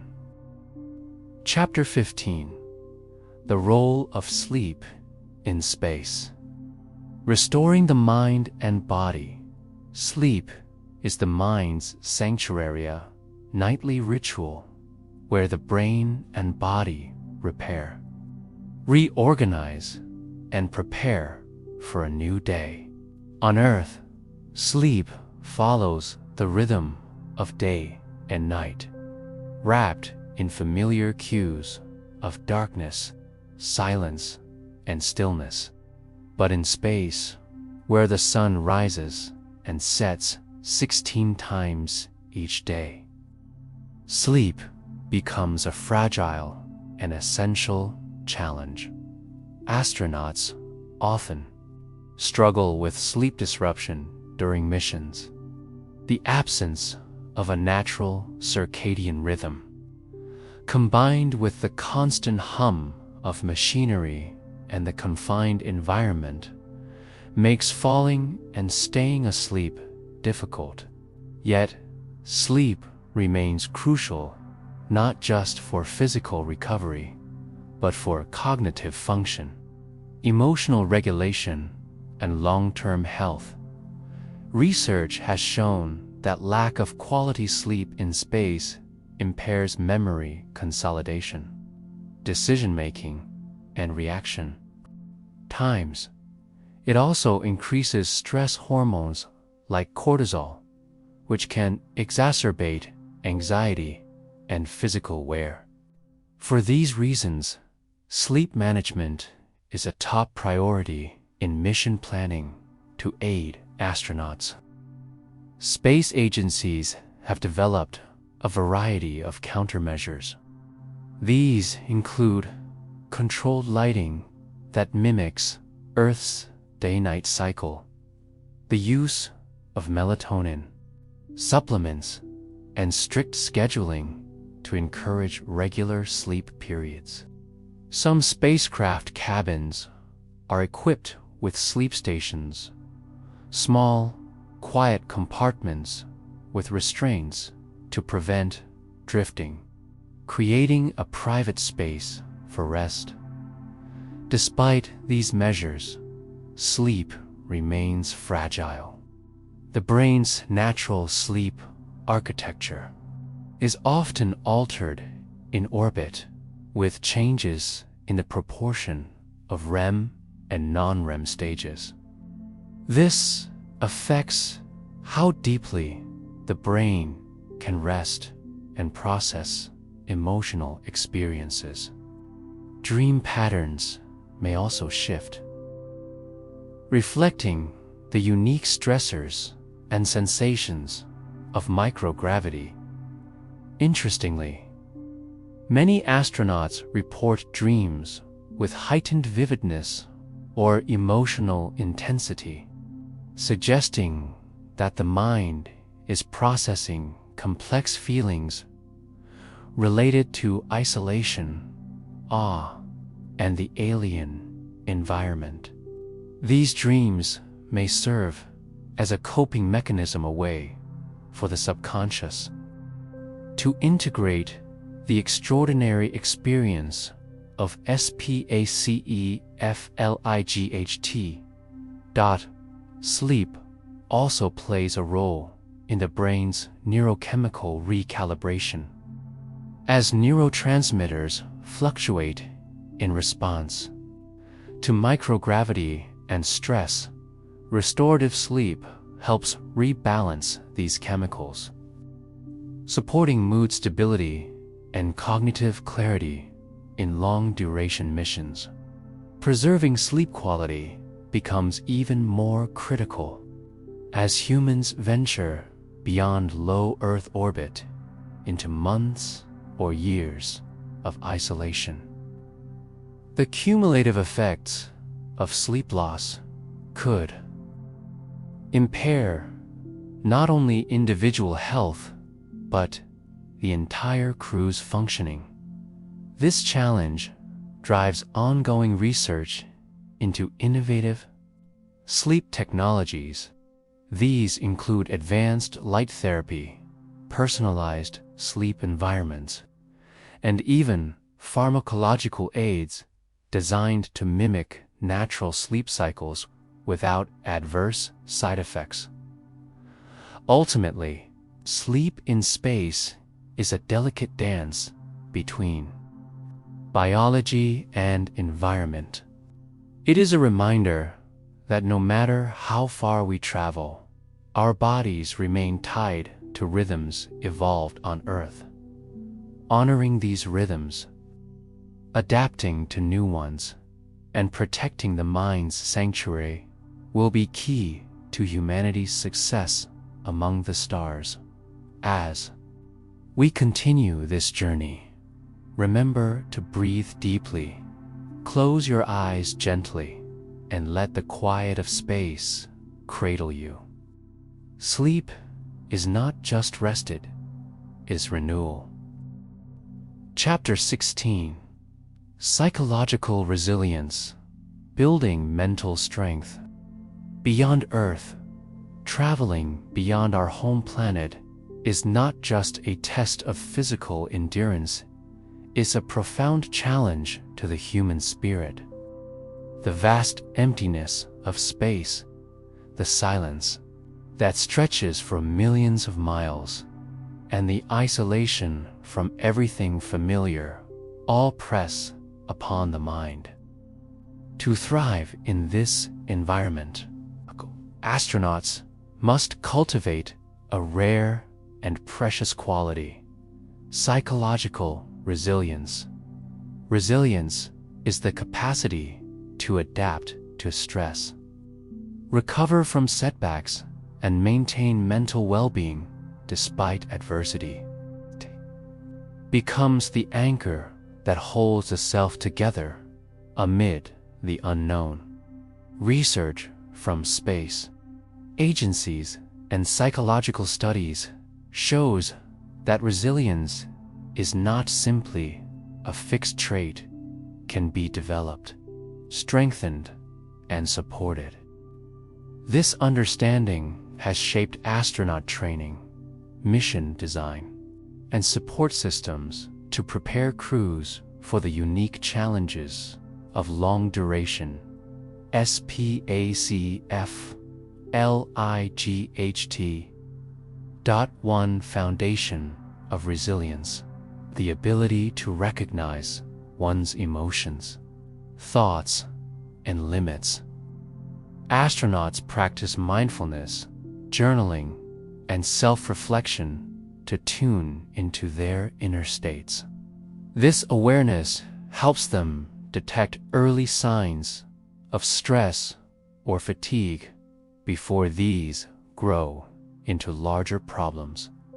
Another pillar is social connection. Despite physical isolation, maintaining relationships with crewmates, family, and support teams on Earth provides emotional sustenance. Structured communication, shared activities, and mutual support foster a sense of belonging, reducing feelings of loneliness and alienation. Flexibility, the willingness to adapt plans, roles, and expectations, is also vital. Space missions rarely unfold exactly as anticipated. Resilient individuals embrace uncertainty and change, finding creative solutions and new meanings in shifting circumstances. Coping strategies vary among astronauts, but often include exercise, relaxation techniques, humor, and hobbies. Physical activity not only preserves health, but releases endorphins, natural mood lifters. Relaxation practices reduce stress and improve sleep quality. Humor breaks tension, fostering camaraderie and lightness. Mission planners incorporate psychological countermeasures such as private time, access to entertainment, and mental health support. Emerging technologies like virtual reality offer immersive experiences that simulate Earth's environments, providing mental escape and restoration. Training also prepares astronauts to manage conflict and interpersonal challenges, which inevitably arise in close quarters. Effective communication, empathy, and problem-solving skills are emphasized to maintain harmony and trust. Importantly, psychological resilience extends beyond individual effort. It is supported by the team culture and the larger mission environment. Leadership, shared purpose, and clear goals help sustain motivation and morale as humanity sets sights on Mars and beyond. Understanding and enhancing resilience is critical. Missions lasting years will test mental limits in unprecedented ways. Supporting the mind's strength will be as crucial as sustaining the body's health. Yet, resilience is more than survival. It is a source of growth. Many astronauts speak of how space travel changed their perspectives, deepened their appreciation for life, and revealed inner strengths they never knew they had. In this way, resilience is a quiet revolution of the self, a renewal forged in the silence of space. As you listen now, take a moment to breathe deeply. Feel your own resilience, light within, steady and strong. This strength will carry us not only across the cosmos, but through the vastness within. Chapter 17: Neuroplasticity in Space, the brain's ability to rewire itself. The brain is a master of adaptation. From birth through adulthood, it continuously reshapes its structure and function in response to experience a phenomena known as neuroplasticity. This remarkable capacity allows us to learn, heal, and grow, even in the most unexpected environments. Space presents one of the greatest challenges to neuroplasticity.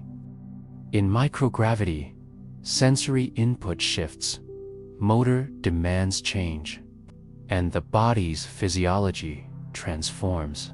Yet the brain responds with resilience, rewiring itself to accommodate this new reality. Research on astronauts and animal models shows that prolonged spaceflight leads to both structural and functional brain changes. Areas involved in balance, coordination, spatial awareness, and sensory processing undergo modification. Others adjust connectivity to optimize new ways of moving and perceiving. One striking example is the brain's vestibular system, responsible for sensing balance and spatial orientation. Without gravity, the inner ear's signals become unreliable. The brain adapts by relying more heavily on vision and proprioception, the sense of body positionary, wiring neural pathways to compensate. This rewiring is a form of functional plasticity, where networks shift priorities to maintain performance. Astronauts often report initial dizziness or disorientation in orbit, but these symptoms diminish as the brain adjusts. Neuroplasticity also extends to cognitive domains. Problem-solving and working memory adapt during space missions. The brain learns to operate efficiently under novel stressors, sometimes developing new strategies for information processing. Yet, neuroplasticity is a double-edged sword. While it supports adaptation, it can also lead to maladaptations if environmental stressors persist or overwhelm. For example, altered sensory input and sleep disruption may contribute to cognitive slowing or mood changes if not managed properly. This delicate balance highlights the importance of environmental enrichment during spaceflight, providing astronauts with varied physical, social, intellectual supports. Healthy plasticity, exercise, challenging tasks, and social interaction act as catalysts for positive brain change. Understanding neuroplasticity in space is vital not only for astronaut health, but also for future missions to Mars and beyond. Long durations in microgravity or partial gravity environments will require sustained brain flexibility. Emerging technologies like non-invasive brain stimulation and neurofeedback hold promise to enhance neuroplasticity intentionally. These interventions could support cognitive function and emotional well-being during extended space travel. Ultimately, neuroplasticity reminds us that the brain is not a static organ, but a living, evolving system. Even in the silent void of space, it continues to grow, change, and find new ways to help us thrive. As you listen now, imagine your own brain gently rewiring, strengthening connections, forging new paths, adapting gracefully to each moment. Chapter 18: The Effects of Cosmic Radiation on the Brain Invisible. Threats beyond the protective bubble of Earth's atmosphere and magnetic field. The cosmos is filled with invisible particles, cosmic radiation that travel at near-light speeds.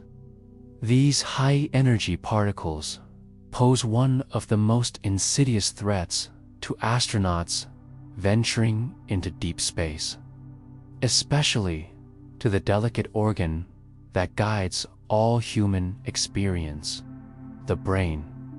Cosmic radiation consists primarily of protons, heavy ions, and secondary particles created when these collide with spacecraft materials.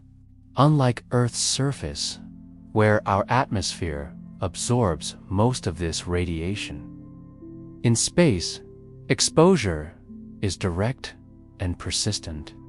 Why does this matter for the brain? Our brains are composed of billions of neurons delicately connected through intricate networks. Radiation can damage these cells, disrupt neural communication, and provoke inflammatory responses.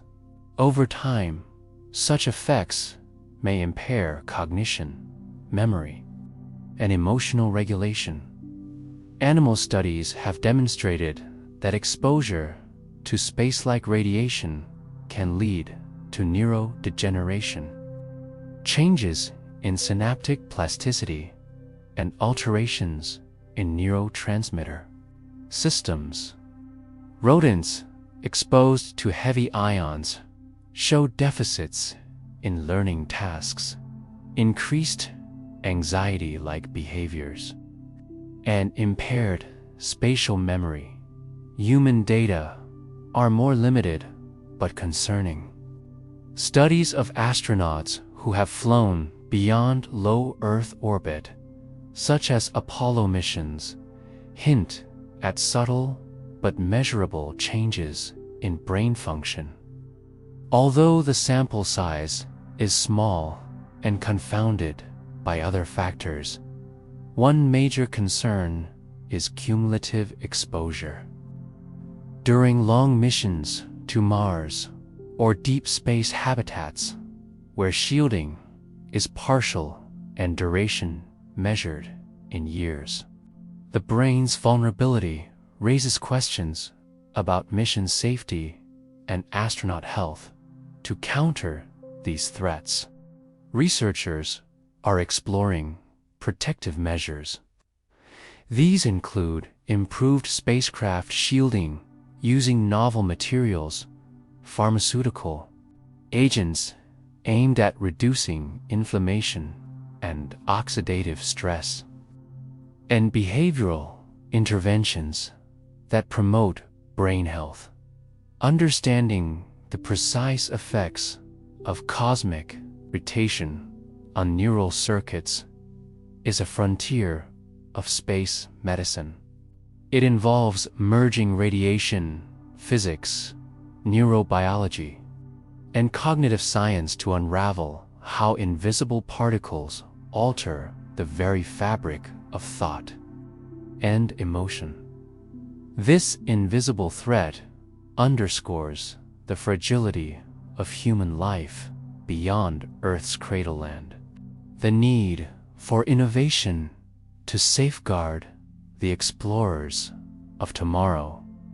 As you contemplate this, imagine your brain's resilience, its capacity to repair, adapt, and endure in the face of cosmic challenges. The story of space travel is not only one of outward exploration, but inward perseverance. Chapter 19: The Social Psychology of Isolation, Bonds, and Breakdowns in the Vast Silence of Space. Human connection becomes a lifeline. Isolation and confinement test not just the body, but the fragile web of relationships that sustain our minds. Understanding the social psychology of isolation is essential for long-duration missions, where crews live in tight quarters, far from Earth's comforting presence. Isolation intensifies every interaction. Small disagreements can escalate. Subtle tensions may simmer beneath the surface. The lack of new social contacts limits opportunities for fresh perspectives or emotional relief. Over time, even close relationships face strain. Yet, isolation also fosters profound bonds. Shared challenges and mutual reliance create deep trust and camaraderie. Crewmates often describe a sense of family, forged not by blood, but by experience. These bonds are a vital buffer against loneliness and psychological decline. Researchers studying space crews and analogous Earth settings like polar stations and submarines have identified key factors influencing social dynamics in isolation. Communication quality, open, honest, and respectful dialogue prevents misunderstandings and builds empathy. Conflict resolution skills, effective strategies help manage disagreements before they escalate. Role, clarity, and flexibility.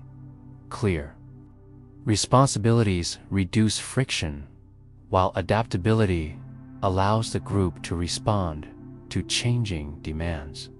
Social support, emotional sharing, and mutual encouragement foster resilience. When these factors falter, social breakdowns can occur. Symptoms include withdrawal, irritability, decreased cooperation, and reduced morale. In extreme cases, isolation can trigger psychological disorders, endangering mission success. Space agencies invest heavily in training crews for social challenges. They simulate stressful scenarios, teach communication techniques, and provide remote psychological support. Technologies also enable more frequent and richer contact with loved ones on Earth. The importance of rituals and shared experiences cannot be overstated. Celebrating holidays, creating traditions, or simply sharing meals help maintain social cohesion and a sense of normalcy. Moreover, psychological research suggests that perceived social support, the feeling that one is cared for and valued, is as crucial as actual contact. AI companions and virtual reality environments may supplement human interaction, reducing feelings of isolation as missions extend beyond Earth orbit. These social dynamics will become even more critical. Crews may face months or years without new personnel or direct Earth contact, maintaining trust, managing stress, and nurturing connection will be key to survival and success. Isolation exposes both the vulnerabilities and strengths of human nature. It reveals our profound need for connection and our remarkable capacity to build it, even in the most alien environments. As you reflect on this, imagine the quiet conversations, the shared laughter, and the unspoken understanding that sustain explorers in the darkest reaches of space. Chapter 20. Final Reflections. The Human Mind Among the Stars. Our journey through the cosmos comes to a close. It is fitting to pause and reflect on the extraordinary voyage of the human mind beyond Earth's embrace. Space travel is more than a physical expedition. It is a profound exploration of consciousness, identity, and resilience. We have seen how the mind adapts to the silent void, rewires itself in weightlessness, and weathers invisible cosmic storms. We have journeyed through altered memories, drifting dreams, and the subtle erosion and renewal of self.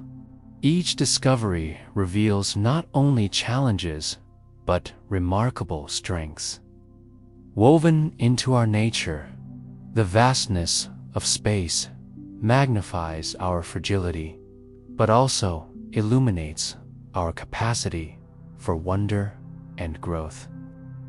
The mind, faced with isolation and disorientation, reaches inward and outward, finding new narratives, forging deeper bonds, and cultivating resilience. As explorers venture farther, the psychological terrain will demand as much attention as the physical. Understanding and nurturing mental health is essential to carry humanity safely into the stars.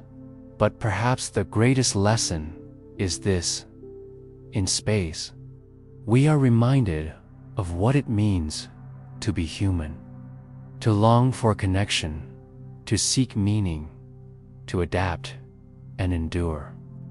The mind's journey among the stars is a mirror of our inner cosmos, complex, mysterious, and endlessly expansive. So, as you rest now, imagine yourself floating gently among the stars. Feel the quiet strength of your mind, vast and luminous. Know that wherever you go, whether across the universe or within yourself, there is a home in the boundless sky of your own consciousness. Thank you for traveling this path. May your mind find peace and wonder in every journey.